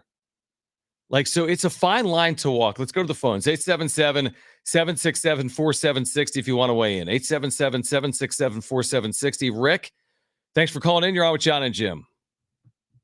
Hi. 2 things. One, last time I called, you guys had a great idea, and it looks like somebody followed up on it. What's the research on Shilt's press conferences in St. Louis? And the second thing is that I can imagine when Shildt got hired, Preller said to him, okay, so you want to be hired? Great. You are officially a yes man. None of this pushback that we got from Bob Melvin. You want the job? That's what the job entails, being a yes man. Thank you. Thank you, Rick. Thanks, Get in Rick. line. Yeah, I mean, maybe he has said the right things. He absolutely has not questioned the organization at any point along the way. Nope. Not one time. There has, from day one of spring training, the narrative was pushed only positivity. Mm-hmm. Only positivity. I'm okay with that. Sure. But like, it's gonna fade very quickly if you don't win. Like, it just is. The only thing that matters in wins is wins and losses. The overall record. You can talk all you want, and he can puff his chest out there about the winning 7 of their last 9 series. Still hasn't corrected himself about the 4 series in a row winning streak that most in like years. But anyway, I digress. That's fine. I can push back and be like, Mike, you're 30-29. Yeah, exactly. That's all that matters, and that's fine. And it's still like, again, in this National League, dude, I said this yesterday. Maybe if they play the next 2 months at 500, they'll still be in it. If we look up August 1st and they're, I don't even know how many games. Let's just say they're 60-59 at some point, or 59-58. They'll be in it. Where will they be? A game out? How many times do you hear from people that actually have high expectations of themselves and the teams? We're not where we want to be right now, but we're in an okay position to get to where we want to be. We need to play better. We've played good at stretches, but going forward, we're going to have to be a better baseball team if we want to get to where we want to get to. But right now, we're okay. We're fine, but we're still not where we want to be just yet. Mm-hmm. It is so difficult for him to say those words. And also, how long are they going to play this game? This is living on a razor's edge where you need to be 10 games over 500 on the road because you're going to be 10 games under 500 at home. Yep. Like, how long do you want to play that game? Oh, we'll just go to Kansas City and make it up. And to their credit, they have to this point. They just won a series in Atlanta. They've won road series this year consistently. Will they do it over 162? Will they take to the road and completely turn around their fortunes every time they do it? So far, so good. But what happens when you go somewhere and you don't play well? What happens when they go to Kansas City and lose 2 out of 3? Or forbid lose all 3 of the games? Well, then they've won 7 of 10 series, John. Exactly. They still won 70% of their last 10 series. That's a good point. But you get my point. Are you really going to bank on going 50-30 on the road this year as your path to the postseason? I mean, they could try to be like the Astros of last season, who great. The Astros were horrible last year at home, and they were like one of the best road teams in baseball, and they won 90 games, made the postseason. Only example, basically, in baseball history of a team being bad at home and making the playoffs. Well, it just happened. Great. I'm not banking on it. Me neither. 877-767-4760. If you want to weigh in on Mike Shildt or the state of the team at 30-29, Tim does on line 1. And Tim, you're on with Jon and Jim. Hey, gents. How you doing? What's up, man? We're good. Hey, I love this team. I want to root for the Padres. And until they prove me wrong, I hate to say it, but this organization has hitched their wagon to the wrong horses. And until they prove me wrong, I'm going to believe that, guys. You talking about like Machado, Tatis, Bogarts, or are you talking about Preller? No, but I'm talking about Tatis, Machado, and Bogarts. They've hitched their wagon to the wrong horses. Yeah. Thank you, These guys aren't winners. These guys aren't winners. Machado's this guy. He's a clown out there. You see him pulling on what's his face's shirt the other day at first base, and he's always hugging these other guys. Their approach at the plate is horrible. All this first pitch swinging, and they're just not winners, guys. And let me just say, I don't know, Tim. Thank you. I mean, Bogarts is a flat-out winner. He's won 2 World Series. Bogarts is a pure winner in every sense of it. Now, he hasn't won yet here, but you can't say Xander Bogarts isn't a winner. Manny has won, and he has led teams, and he has been very close to a World Series. He hasn't been Xander Bogarts. No, Bogarts is a winner. Okay, Manny, he has shown it. You're right about Tatis. When's Tatis ever won anything? Right, he was not around in 2022. It's a good point. He's been a part of collapses, and he was also, while he wasn't on the field last year, he was a big story of 2022, and he was also a big story of last year because he got suspended and he got hurt. So, you could say that about Tatis. Tatis is not a winner. He has not proven it. Like, dude, Bogarts. But Manny and Bogarts, I would push back on. I don't know when Bogarts got to Boston. It's easy to look up. When was his first year in Boston, Jim? I mean, he was there for what? 16, Almost. 17? Okay, listen to Boston from 16 on. 93 wins, 108 wins, 84 wins, 92 wins. The guy's a winner. He's a winner. I mean, every year in Boston, he was putting them in a position to get to the postseason and ultimately win. They won 2 World Series. Now, why has it not worked for his first year and a half in San Diego? I don't know. But I don't think it's a reflection really on Xander Bogaerts. The point on Tatis is valid. I think the point to some extent on Machado is fair. But to say Bogaerts isn't a winner, even though he hasn't won here, I don't think is accurate. Right. All right, here's the deal. Who wants 2 free tickets to see Janet Jackson and Nelly at the North Island Credit Union Amphitheater next week? June 6th, you got to play trivia. The first 2 callers will be our contestants for that really good giveaway. Janet Jackson and Nelly, call right now if you want a chance to win those 2 free tickets for next week. 877-767-4760. Really good giveaway. We'll play trivia on the other side. First 2 callers will be our contestants, Janet Jackson and Nelly, on June 6th here in San Diego. The number to call, do it right now, 877-767-4760. We'll give those away next. Plus, Matt Brown, Extra Points, will join us at 5:30 on the about-to-be-released EA Sports College Football video game. Stay with us on Jon and Jim.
All right. Trainwreck Radio trivia on the other side. Matt Brown, extra points on the brand new college football video game at 5:30. If you missed Mike Shildt earlier, we'll play it for you at 5 p.m. Stay with us.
Keep up with San Diego Sports 760 anytime, anywhere, whether you're stepping out of the car or settling in at home. Just ask your Google or Alexa smart speaker to play AM 760 or stream it live through the iHeart app. It's never been easier to stay connected with your favorite shows like Jon and Jim. San Diego Sports 760 goes where you go. If you missed Mike Shildt, Jim, and you didn't, you were here. But if our listeners missed Mike Shildt, we'll play it back for you. A contentious back and forth between Shildt and AJ Cassavell after the Padres lose today to the Marlins 9-1. Like, what? It was very weird. It was expected, the back and forth between Cassavell and Shildt, because if you followed Shildt this year, it wasn't shocking. But, dude, I told you it was going to something was going to come up. I told you. I gave him too much credit. I know. I thought there wasn't. I thought that today was not going to be those types of days. Right. I just did. Because they did win the series. They didn't lose 3 in a row. No. Even if they did lose 3 in a row, Shildt would have taken exception. He would have been like, we've won 6 of our last 9 series. Right. Exactly. So if you missed Shildt, we'll share it with you again coming up. And there has to be more. I'm sure Marty will post more of it later on. But, like, they cut it off. They probably learned their lesson. They're like, we're not doing this again. Right. The whole broadcast cut off like about a minute after they did that. After that, like, we'll see you tomorrow. Yeah. They probably learned their lesson because last time they let 13 minutes of uninterrupted Mike Shildt go. It was the entire story. And it was a disaster for Mike Shildt. I thought it was incredible. It was a disaster. That was still, looking back, it was still the most embarrassing press conference that I've listened to from a Padres manager in the last decade. But well, stay tuned. There's always room for Mike Shildt to top it. Yeah. All right, we'll hear from Mike Shildt coming up at 5 p.m. Matt Brown, extra points, great voice on college athletics. He has played the brand new EA Sports College Football video game that's coming out in July, so he's got more to share with our listeners coming up at 5:30. But right now, let's get to this.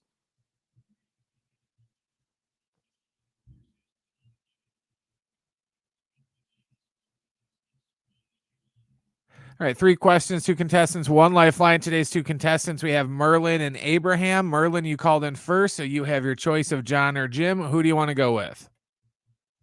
Let's go with Jim. Wow. He got married, so I got to go with him. All right. Wait, because you're married or not married? No, because Jim got married. Because I got married, Jon. Oh. Yeah, it's a little hard to hear there. Okay. Sorry. Merlin, you get me. Abraham, you get John, okay? Awesome. All right, perfect. Brent, what is the question of the day? All right, guys. Padres had a couple errors in today's game. Well, I guess only one because they took one of them away. They But had two, no. Tatis they did another have error, two. yes. Okay. There's 7 teams in Major League Baseball that have 34 errors or more. Today's question: name any of those 7 teams with the most errors in Major League Baseball. Like I said, there's 7 teams in baseball that have 34 errors or more. Okay. Who are those 7 teams? Who are those 7 crappy teams? Abraham, you're up first. What's your first guess? You do have a lifeline if you choose to use it. Man, let's do Pittsburgh. Pittsburgh Pirates. Pittsburgh Pirates. No, not on the list. Wow. Yeah. Merlin, what is your first guess? You do have a lifeline if you choose to use it. Let's go with Cincinnati. Cincinnati. Very good guess. No, it's not man. actually. It's actually a bad guess. No, just kidding. Abraham, what's your second guess? You do have a lifeline if you choose to use it. Let's go with the Oakland A's, please. Oakland A's on the list. Well done. There we go. Merlin, back to you, buddy. What's your second guess? You have a lifeline if you want to use it. Let's go with the Angels. The Angels. Wow. Whoa. Despite their terribleness. I know. Not because they're committing Ron errors. Washington has him picking it, okay? Yeah, exactly. He's making Yeah, we're 6-19 at home, but we've been putting on defensive clinics. Yeah, defensive clinics. Watch us go out there. Abraham, you could win this with the correct answer. What is your final guess? And you do have a lifeline, so if you want to use it. Chicago White Sox. Chicago White Sox has got to be on the list. No! What?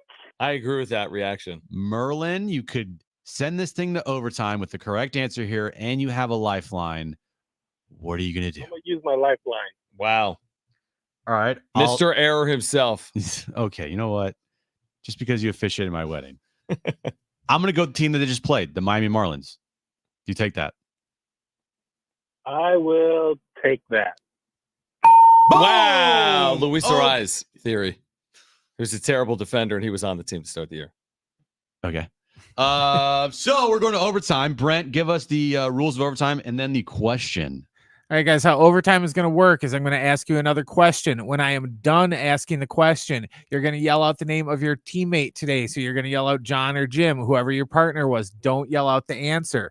Whoever yells out the name of your teammate first, you are going to win the game by getting the question right, or you're going to lose the game by getting the question wrong. You guys got it? Got it. All right, guys, today's overtime question. Who do the Padres play next? John. I heard John. All right, Abraham, what do you got?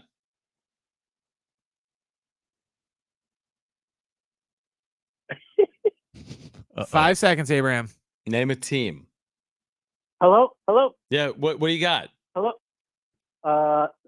Kansas City. Kansas City is correct for the win. Wow. Was that Abraham? Hello? Who is this? Oh, this is Abraham. So my connection. Oh, okay. No, I Okay, just want to make sure the Abraham other for the guy. win. Kansas City Royals. Wow, Oh, this got boy, weird. how is this? This got weird. The train was wobbling on the tracks there. All right. It was wobbling. He's fine. I thought the other guy jumped in, and Kansas City is correct. yeah, so he's right. He wins. Who else is bad at defense in Major League Baseball this year? Well, there's a tie for worst between Miami and Oakland. They both got 40 errors. Then the Red Sox have 39. San Francisco has 37. Philly has 30. Philly has 35, and then the Cubs and the Mariners both have 34.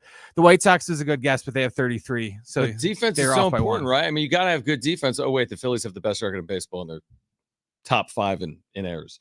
All right, congratulations to Abraham. You have won a pair of tickets to see Janet Jackson and Nelly at the North Island Credit Union Amphitheater. This is June 6th. Next week, tickets and info at Ticketmaster.com. Next hour, we'll give away tickets to see the San Diego Strike Force. Matt Brown from Extra Points will join us at 5:30. We'll talk about the new EA Sports College Football video game with him at 5:30. And if you miss Mike Shildt today, his contentious back and forth with AJ Cassavell at MLB.com, we'll play that for you on the other side to kick off hour 3 of Jon and Jim. It'll come your way next.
This update is brought to you by AutoZone. Padres lost today 9-1 to the Marlins. They have an off day tomorrow before they start a road trip in Kansas City on Friday. In NBA basketball last night, the T-Wolves avoided a sweep as they beat the Mavericks 105-100. Game 5 will be tomorrow night in Minnesota as the T-Wolves are trying to force a Game 6. Mavericks are trying to finish this thing off and head to the NBA Finals where they would face the Boston Celtics. It's time to say goodnight to that check engine light with the free AutoZone Fix Finder service. It will help troubleshoot the likely cause of your light for free so you can drive with peace of mind. Restrictions to apply. Get in the zone, AutoZone.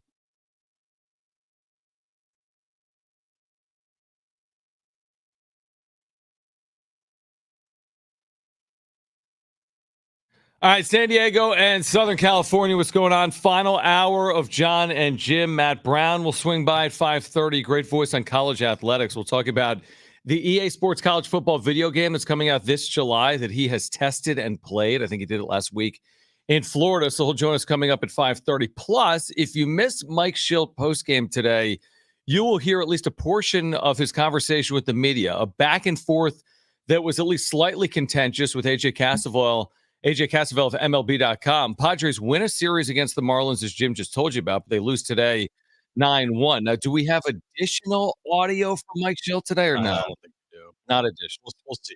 But I'm still sitting here not understanding like why he's so combative and takes exception with so many legitimate questions about his average baseball team. Yeah, like you've managed before. This ain't your first gig. I mean, the job of the media, he managed in St. Louis. They're asking questions. Yes. And the questions asked today were not quote unquote tough. There are markets where the line of questioning would be tougher than here. This came from an MLB.com reporter. AJ Cassavell, nicest guy on the planet. He asks legitimate questions all the time. He always has a next level of thinking when he asks questions or articulates things. I think AJ Cassavell is fantastic. And he's never going to, like, here's the thing about AJ though. Like, he asks questions, but he's never there to get you. Mm-hmm. He's not going to be like, gotcha. That's not who AJ Cassavell is. And this is not at all a gotcha question. Well, we'll hear in a moment. Brent's going to check right now if there's more sound, but essentially, and you'll hear it as like, hey, how come you haven't yet taken off? And for whatever reason, just answer the question. The media has a job, which is to ask questions. You have a job as a manager. Answer it. Simple as that. To get contentious, you're making yourself part of the story, if not the story. And I don't think it's necessary. Your team just got outplayed today, and that's going to happen. All teams get outplayed over 162. It's going to happen. But 30-29, let's not pretend like this team is on pace to be the best team in Padres history. No, they're just not. Or the best team in baseball this year. They're not. It's so easy to say we're not in a bad spot. 30-29 is fine for right now. We want to improve on some things. We aren't where we want to be just yet, but we're not buried. We've been playing better of late. This month, we played better baseball compared to our first month. Today was a bad day. And I will give Shildt credit because at the beginning of the press conference and when he was asked by AC about the sloppiness of this game, he did agree. It was a sloppy game. And I think Shildt did agree with it and didn't have any pushback, wasn't take an exception to the question. Right. Like, he agreed, and he should have, because today was a very lifeless, sloppy game from the Padres. It just was. 2 errors, probably should have been 3. Really nothing at the plate to show. And you got your ass kicked by one of the worst teams in baseball. For just a game, it's a game in a vacuum. Still won the series because Shildt loves to say that. Well, I'll give you more of a vacuum. I'll give you a bigger vacuum. You had a 6-game homestand where you haven't played well at home, and you went 3-3. We're now in June. You're coming back home when? A week from now. It's like the middle of June or a week into June, and you're 13-18 at home. At what point are you going to get going at home? This is a lot like last year. We said the same thing into July last year. They were under 500 late in July last year at home. They finally played better. Again, meaningless games in September. They played very well in meaningless games. I don't want to look up in July and say, why is this team 5 games under 500 at home? I don't know. I don't want to either. So what if they come back down to earth on the road, which is it could very likely happen. then what? You know, like Right. are they going to be a 650 winning percentage team on the road all season long, or whatever it is right now? Probably not. Probably not. I mean, it'd be awesome if they were, because then you just need to be 500 at home and you're a really good baseball team. Mm-hmm. But what if they do come back down to earth on the road? What if they do come back to around 500, which, you know, good teams are? If you're a good team in baseball, you would take 500 on the road because likely more than often than not, you're a good team at home. Correct. So if they don't continue the pace on the road like they have been, that's gonna be a problem. All right. So we have the back and forth between Cassavell and Shildt. Do we have anything additional to add as well from Shildt? An extra 45 seconds. Okay. So unreleased audio. Wow. You want that first? Yeah, let's give us. Let's start with the unreleased, never before heard on San Diego Sports 760 audio from Mike Shildt. What's this about? Now this is after our first one. They cut it off when he was kind of bitching about, going 9 and whatever. Just oh no, we should hear that first then. Yeah. Let's set the stage. This was Mike Shildt with AJ Cassavell. Then the unreleased audio coming up momentarily. This season, when you guys have kind of hit some rough patches, you've kind of fought back with resiliency, and then there have been a few times where it looks like you're about to take off and haven't quite hit that gear yet. What do you make anything of that, or is that just? See, I kind of take a little exception with that. I really do. I mean, like every time we lose a game, we can't say it's like there's a rough patch when we just won a series. I don't get that. I mean, and you win 7 out of 9 series. I get it. We lost. It wasn't a crisp game, but I don't buy into that.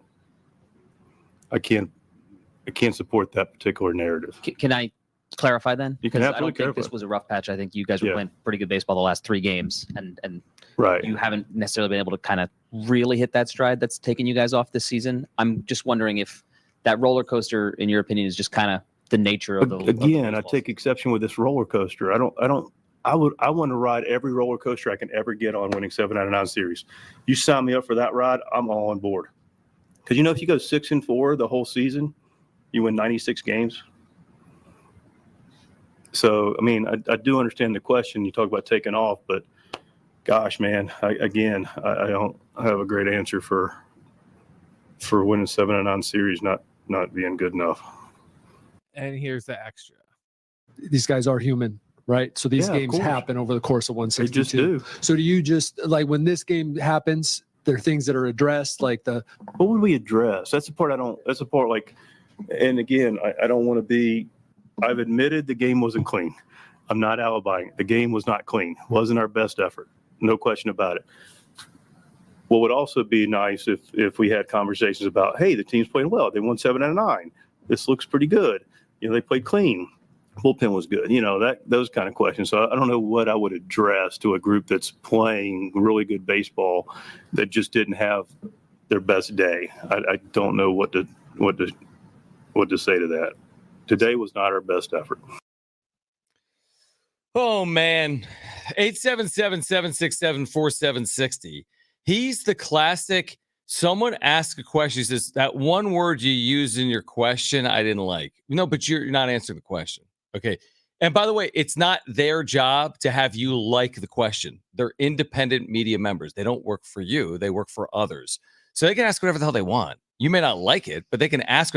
Nobody asked anything hard. There was nothing challenging. There was nothing threatening in the line of questions. Yet Mike Shildt, he cannot deal with it. He thinks his team is playing like the best baseball in the majors right now. And if someone suggests otherwise, that's just not good enough for him. He almost comes off as like a angry girlfriend or boyfriend, or is like, oh, you only mention how the house looks when it's dirty, and you don't mention it when it's nice and when I clean it. How come you guys can never just go, hey, there's no errors in this game. Good job, guys. It was a really clean game. Yeah. It's like, no, that's not how it works. They point out negatives when you lose. That's the way it goes. They're not. It reminds me of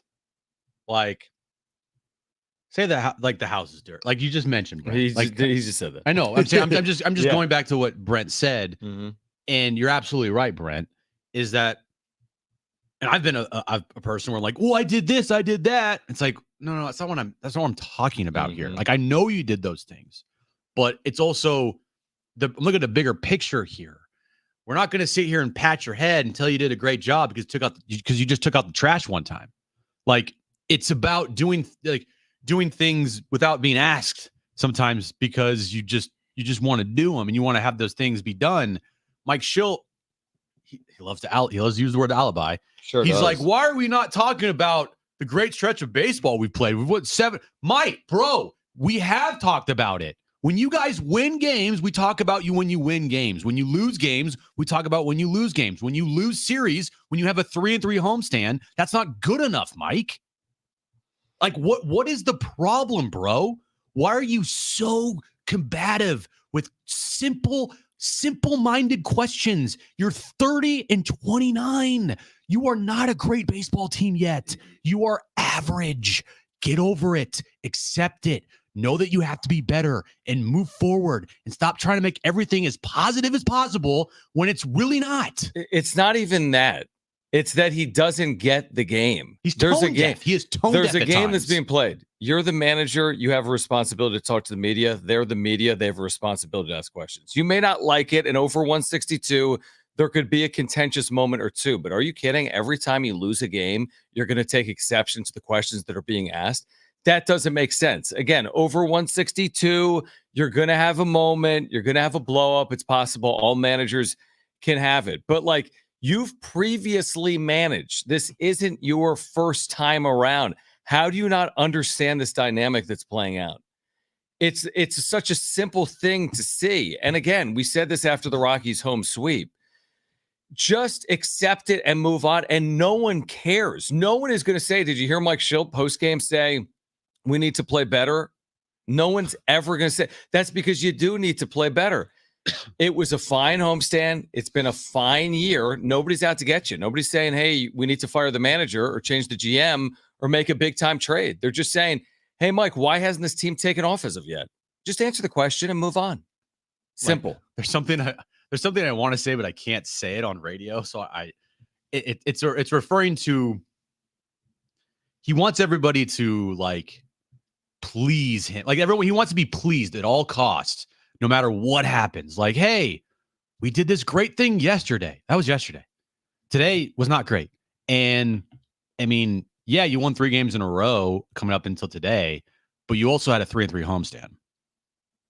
If you want us to sit here and just constantly praise you nonstop and be shills and be yes men and be company line and be the flagship and be whatever else you want us to be, that's not the case, Mike. We are here talking in reality. We watch what we watch, and we're telling you how it is. You're an average baseball team. That's not a bad thing right now. It's not. It's not the end of the world. We actually said at the beginning of the show, 30-29 isn't that bad. It's kind of where you look and say, that's kind of where we're fine with that. We're fine with that right now. But just because we're saying we're fine with that doesn't mean we need to just constantly praise you for all this stuff, because it isn't like the best thing in the world. It's just average, Mike. You're average. Take it and try to be better and acknowledge it and acknowledge that this is not the final product where you want to see this team be. I would love Mike Shildt to say, we need to be better. I would love for him to say that. I would love for him to acknowledge, like, we can be better. We need to be better. Because right now it seems like he's just kind of content with 30-29. And he looks in the last 9 series and being like, look at that, guys. That's great. The overall record matters more. Yeah, I don't like, again, I have no problem with it if this is the best team in the National League West. I have no problem with it if this team had won 10 straight and lost today. Nobody would have any issue with it. But he's now he's trying to change the narrative that shouldn't be changed. As you know, if you win 6 out of every 10 games, you win 96 games. Okay. And did you know that if I had wheels, I'd be a wagon? Exactly. Well, you haven't won 6 out of every 10 games, but thank you for letting me know that if you go 6-4 every 10 games, you win 96 games. Here's the truth. They're fine. Yeah, they've fine. Met expectations. They haven't exceeded them. They haven't failed to live up to them. It's not Mike Shildt's fault that they're not better than this, and it's not. And Mike Shildt's not the reason why they are 30-29. Truthfully, I think that their record was going to be their record, and they are where they are, and they're fine. So I just don't get the contentions back and forth, I guess is the point. Now, the other takeaway here today is Yu Darvish, who left this game after 60-something pitches. He has hamstring tightness. He's already been on the IL this year. He's finished 2 of the last 3 years on the IL.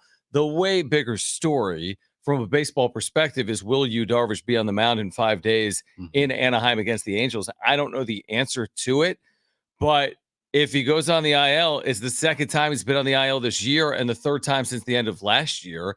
And he's proving to have a level of fragility to him here in his late 30s. So that's a big baseball storyline that could impact the Padres' ability to get to the postseason here this year. It is concerning because Yu Darvish has been injured every year with the Padres except for one, right? 2022? Mm-hmm. Like he's gone on the IL every single year that he's been here. 2021, last year, 2023, and then this year, 2024. Well, I mean, he's one of the older pitchers in baseball, so of course he's very fragile, and they need him because when he's out there and we saw him perform for that 5-game stretch where he looked dominant. That's what this team needs more often than not, and so I am a little concerned because, I mean, his mind and his arm might be like really good, but it's the rest of his body that's letting him down. And it's not his fault. He's just one of the older pitchers in baseball. Like that's what happens when you get older. A little bit. So that is concerning going forward. I agree with that because if Yu Darvish misses a start or two, you see him more Vasquez, and that's not the greatest thing in the world with this team. We've seen that, and especially if Dylan Cease is going to go through what he is right now and not get back to that dominant form like he was earlier this season, and it's going to be a little bit of a struggle. And also with Joe Musgrove, who has pitched well of late, but he's still, I feel like, I'm not saying ticking time bomb, but you're not like, oh, he's only fine for the rest of the season. He went on the IL for elbow. Like those things could come back in a vengeance. So hopefully it is nothing. It was just precautionary. And if at worst he misses a start, hopefully it's just one start and not multiple. And then there's Manny Machado, who today, if you just look at a box score, you'd say, well, he extended his hitting streak to 8 consecutive games. Isn't that pretty good? That's the season high. But what you didn't see, if you just looked at the box score, was in a 2-run game early with first and second and 1 out. He struck out after getting ahead in the count. You didn't see what should have been 2 errors, 2 misplays clearly, one of which was ruled an error. He also made a good defensive play. But Manny hasn't yet turned over. We're 2 months in. He's coming off of surgery this offseason. Wasn't playing in the field the first month by and large.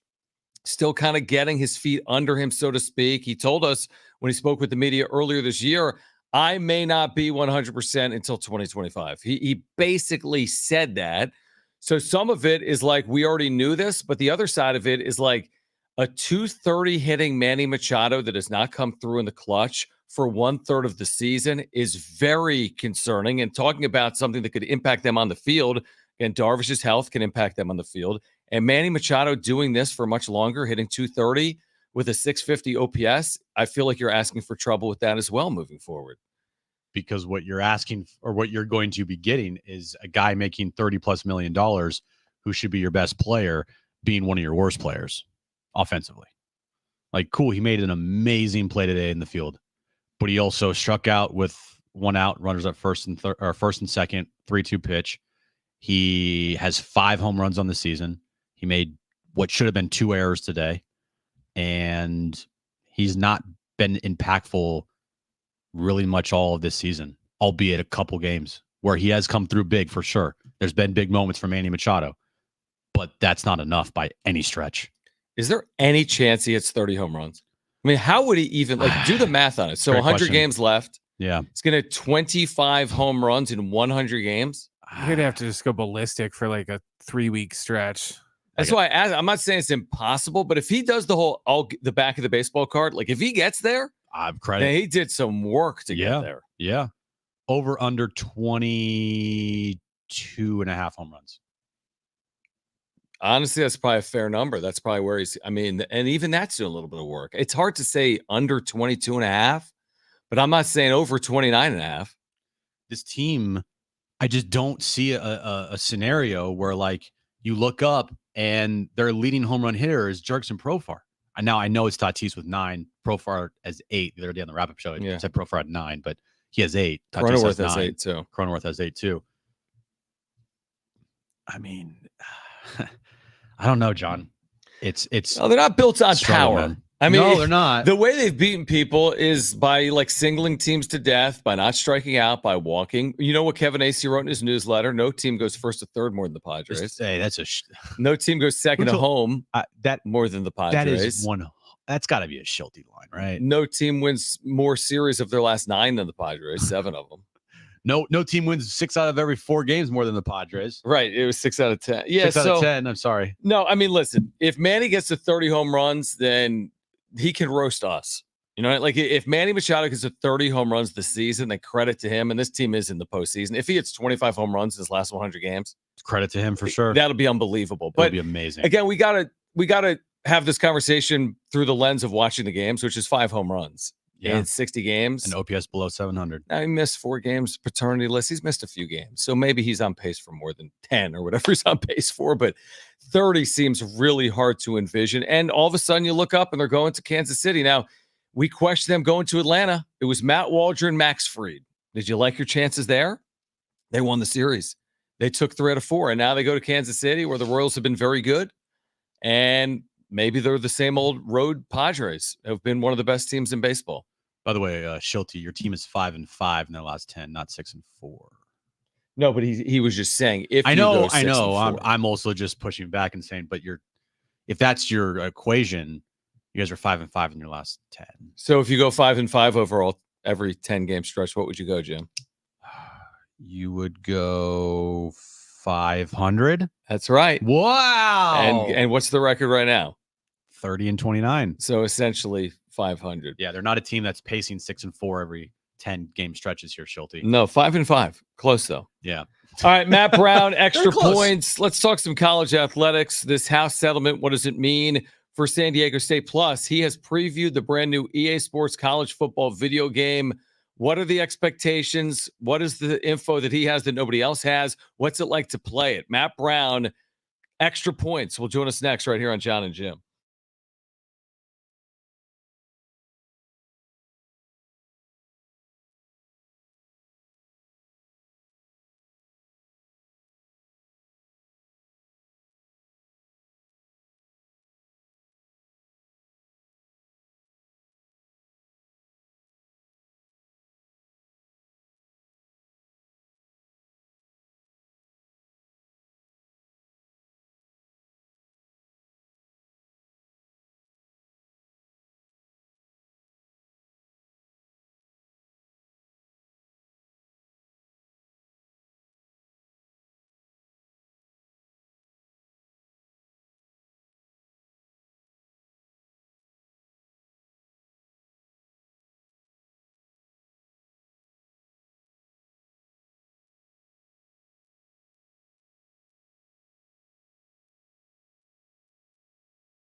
All right, Matt Brown, extra points. He has played the brand new EA Sports College Football video game. What's it going to be like? He'll answer that next.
All right, this update is brought to you by AutoZone. Padres got beat up by the Marlins today. 9-1 was the final. They didn't win the series, though, so Shildt is happy about that. They have an off day tomorrow before they start a road trip starting in Kansas City on Friday night. And Western Conference Finals last night, Timberwolves avoided elimination versus the Mavericks. So Game 5 tomorrow in Minnesota. 5:30 tip-off time. The Mavericks win. They're headed to the NBA Finals to take on the Boston Celtics. The T-Wolves are trying to force a Game 6 back in Dallas. It's time to say goodnight to that check engine light with the free AutoZone Fix Finder. It will help troubleshoot the likely cause of your light for free so you can drive with peace of mind. Restrictions do apply. Get in the zone, AutoZone. All right, keep up with San Diego sports. 760 anytime, anywhere, whether you're stepping out of the car or settling in at home. Just ask your Google or Alexa smart speaker to play AM 760 or stream it live through the iHeartRadio app. It's never been easier to stay connected with your favorite shows like Jon and Jim. San Diego Sports 760 goes where you go. We have Matt Brown from Extra Points back with us here in San Diego. He's been a great resource for our listeners over the years. And I need to find out the answer to this story because you've been all over the re-release of EA Sports College Football, which we've last seen about a decade ago. So Matt Brown, who's got his Extra Points newsletter, it's an amazing resource for those that cover or are interested in college athletics. You've become like a de facto insider for this EA Sports College Football video game as well. So first of all, Matt, thank you. Secondly, how did this transpire? How did you become known for providing this information over the course of the last year or so? Yeah, thanks for having me. It's been kind of a surreal journey, honestly, because my publication is not primarily a publication about video games. I played this game just as much as I think everybody else in their late 30s did. This was a big part of my college experience, but I'm not a capital G gamer, and this isn't my editorial focus. But I do write a lot about the business of college athletics, and part of that includes writing about licensing, writing about intellectual property, and producing new products. And back in 2021, I was filing some open records requests. Actually, I believe in the Mountain West Conference for schools that were launching licensed beer as a way of maybe making a little bit of extra revenue. And one of those email dumps. Here's the microbrewery we're working with. Here's some emails to the states, and also here's the project proposal for the new college football game, complete with release date and licensing tiers and a bunch of 6 pages of information. So I got that and realized, oh my God, this is way more interesting than beer. We're pivoting to this, and kind of learned that there was a lot of information about this development process you could learn through open records requests, which I sent out everywhere for a good year until I was able to build better relationships with CLC, with Learfield, with school licensing personnel, and then eventually with EA. And so now, I can file the FOIL, but I can also call a couple of developers, or I can call people on the comm side and get the context behind that. So it's been fun. It's been exciting to see how this coverage resonates with so many people. But it is kind of a weird juxtaposition because all the thousands of people that subscribe today, like, I'm really glad you're here, but I'm going to write about like house settlements next week. This is not IGN. Yeah, and that was what I was going to ask is why is there or in your opinion, why is there so much interest with this new EA Sports college football game coming up here? I think it's a combination of a couple of different factors. I mean, there's actually a surprisingly large amount of interest from school personnel, from ADs and associate ADs and even people that really haven't played, video games since solitaire, because they recognize that this is an enormous marketing vehicle. It's so difficult for so many universities to get in front of Gen Z, to get in front of consumers, younger than 25. These are the people that they're really struggling to convert into football fans. And a big way to reach these users, these consumers, is through games. And if San Diego State's new stadium looks in all of its new PS5 glory, in this game, that's a free commercial to millions of people, which the universities are very excited about. You also have, I think, the nostalgia factor, right? There's this whole generation of people that spent a lot of time playing these games in high school, a lot of time in college, their early 20s. Then once you hit your mid to late 30s, your 40s, you get mortgages and back pain and bills. And we all kind of look, fondly at those times when our biggest responsibility was winning a national championship with Hawaii. And so having this game, lets you kind of, go back in time a little bit. And there's a lot of pent up consumer demand, right? This game didn't go away because it wasn't profitable. It went away because the NCAA and the NCAA member institutions wouldn't allow athletes to be paid for their NIL. So EA couldn't make the game. There's always been millions of people that have wanted to play it. And now they're going to get an opportunity to do so in a different way now that it's on more powerful video game systems. If you're looking for more information, by the way, on the release of this game coming up in July, Matt Brown's an amazing resource at Matt Brown EP on X or Twitter, at Matt Brown EP. You can find out more information about his newsletter as well. I know it's been released now within the last week or two about how much revenue the athletic departments will be receiving for being a part of this game, right? There were like different tiers of revenue coming in based on the successes of these football programs over the last decade. I noticed there were 4 tiers. San Diego State's in the second tier, and they're going to receive something like $59,000 or $60,000. For a program outside the Power Five, when they're receiving revenue for a video game that, let's say, is $60,000, is that considerable? Is that sizable? Is that something that's advantageous for programs in the Mountain West and beyond? Oh, I mean, on one hand, especially in a world where everyone's going to be on the hook for this house settlement back payment, and schools like San Diego State are going to be in a really challenging position as they decide how much revenue they want to share directly with athletes, and their cost of business is going up. All revenue is important. Nobody's going to look $60K in the mouth and say, we don't want it, because $60K is salary and benefits for Adobo and some travel and some software and a whole bunch of stuff. In the grand scheme of things, even at a Mountain West school, is $60,000 a lot of money? No. And in fact, nobody really makes that much money directly from the video game. Even these tier 1 institutions, I think, are actually going to make a little bit under $100,000. The major benefit for a school like San Diego State for participation in this project is about recruiting, and it's about university branding and university marketing. It is a way to make more people in California, more people in Arizona, and more people in markets that export college students aware of this university, this football program, and this brand. And that will be worth far more than $60K in earned media marketing. All right, Matt. So you played the game, right? I did. What can people expect? Well, I would say that if you're like a hardcore sports gamer, and especially you played a lot of the last couple of NCAA games, I would tell you, like, gameplay wise, you're going to have to unlearn some of those behaviors. Okay. A lot of the core mechanics have been updated. You're not going to be able to cheese through the game running read options and quarterback sprints and kind of just throwing across your body. The AI has gotten better. Yeah. and the mechanics have gotten better. Like, I think I threw 3 interceptions my first game. Again, not capital G gamer. The 2 biggest takeaways that I had, and we can get into more specifics if you want, are that this is a fundamentally different product than Madden. Whether you like Madden or dislike Madden for whatever reason, this is a different development team, different physics, different animations. It does not play like Madden for good or for ill. It feels faster and it feels much more college football oriented. And that's the second big takeaway, is that this was a game, and I say this with love, not pejoratively. This was a game made by college football sickos.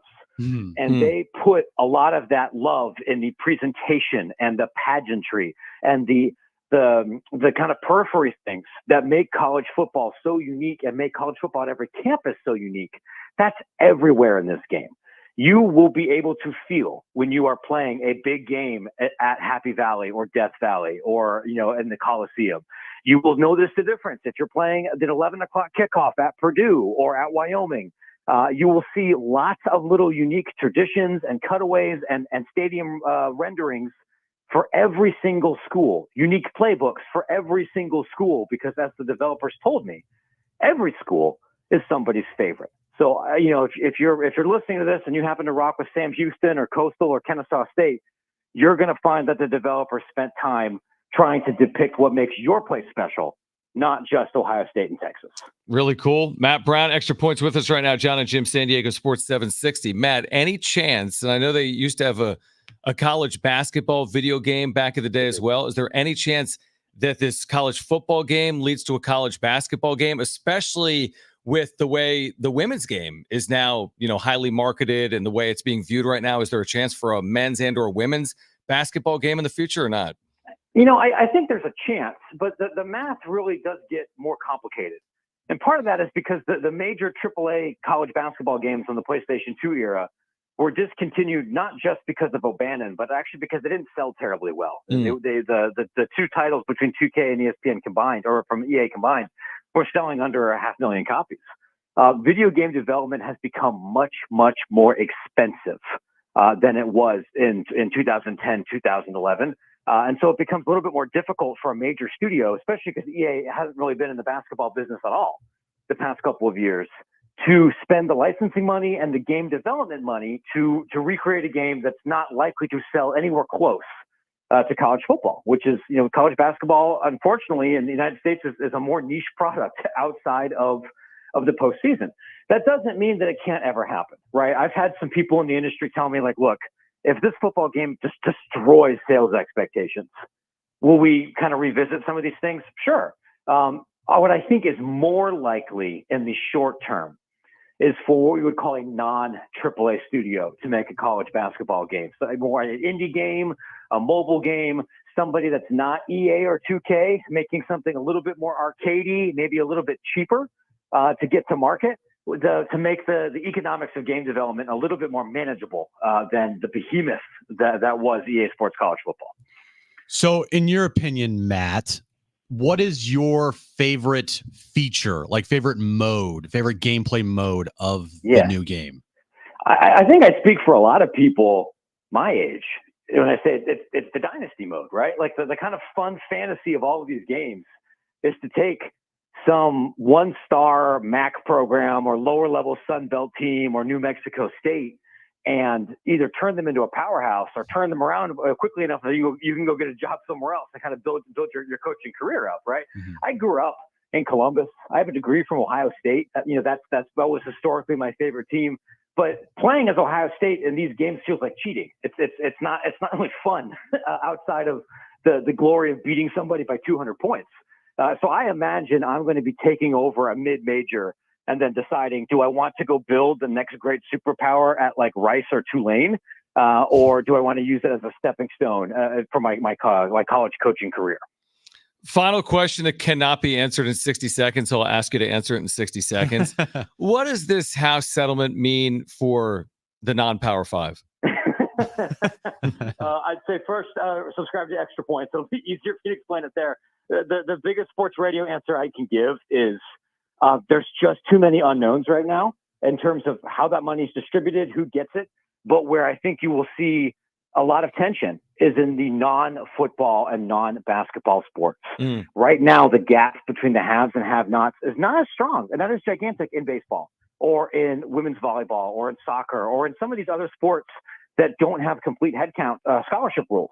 But if we're in a world where an SEC team or UCLA can offer 30 baseball scholarships, it's going to be much, much harder for a school like San Diego State to be competitive in non-football and basketball sports. And then these kind of universities, I think, will have some difficult conversations, not just about how much do we want to invest, but at maybe the low major level, at what point is it no longer worth it to even pretend that we're doing the same thing as Alabama and USC? And those are going to be conversations that happen in June. Great insight. Again, for college sports fans, you got to follow Matt Brown on social media at Matt Brown EP. You can learn more about his Extra Points newsletter. He's got you covered with this brand new EA Sports College Football video game coming out this summer as well. Matt, always appreciate it. Thanks for hopping on in San Diego. Hopefully we can do it again soon. Of course. Thanks for having me on, fellas. I appreciate you guys. All right. At Matt Brown EP. Jim's back page next.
All right, Jim's back page. That's coming your way next.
And sit down with Mike Shildt before the postgame press conference because the direct quote from Manny Machado to Marty Caswell is every year in baseball, it's a roller coaster.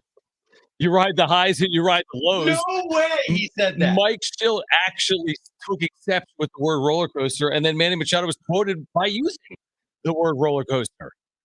It's always hilarious how there is always two different messages coming from Mike Shildt, the press conference, and then the actual players in that clubhouse. Every year in baseball, it's a roller coaster. You ride the highs and you ride the lows. Isn't Manny that like Machado. just a trend for like the last like 2 or 3 years where we got one message coming from the players and then we have another message coming from the coaching staff and another message coming from the front office, and it's like, let's get on the same page, guys.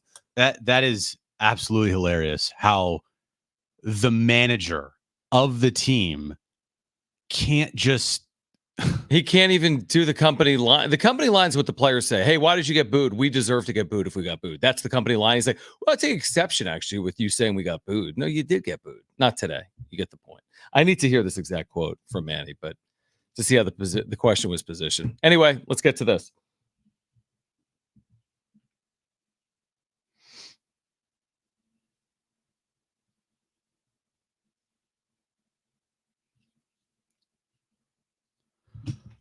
Where Jim was right, Scotty Scheffler, all the charges have been dropped against him for his arrest. I think that was everyone was right. I know. But why were they dropped? Why do you think? If he wasn't Scotty rich Scheffler, and famous, if he was Jim Russell and it was 5 a.m. and he like, but again, if it was Jim Russell, he wouldn't have even made bail. But I'm not also playing in the PGA Championship. And I'm not the number. I'm not rich, and I'm not the number one golfer in the world. So you're saying rules are different because he's no. I'm not saying rules are different. I'm saying that, in that scenario, right, going into the golf course where you're truly playing. You're truly playing. Yeah. If I was like going, an athlete, yeah, it makes if I no was just sense. a rando, you're right. Going into the golf course, right? You're not an athlete. Like, you're not playing. What are you doing? This guy is true, like playing like 90 minutes later. Right. So the whole situation was bizarre. It was very, very bizarre. But charges were dropped. Okay. So there you go. Burger King is celebrating its 70th birthday with a week of freebies, John. Oh, really? Yeah. I was gonna do this yesterday on the show, but we did my wedding prop bets instead. Okay. Because this started yesterday. which was a free hamburger. Okay, great. Take advantage of the free hamburger yesterday. Well, you're in luck because this thing goes for a week until June 3rd. So don't worry.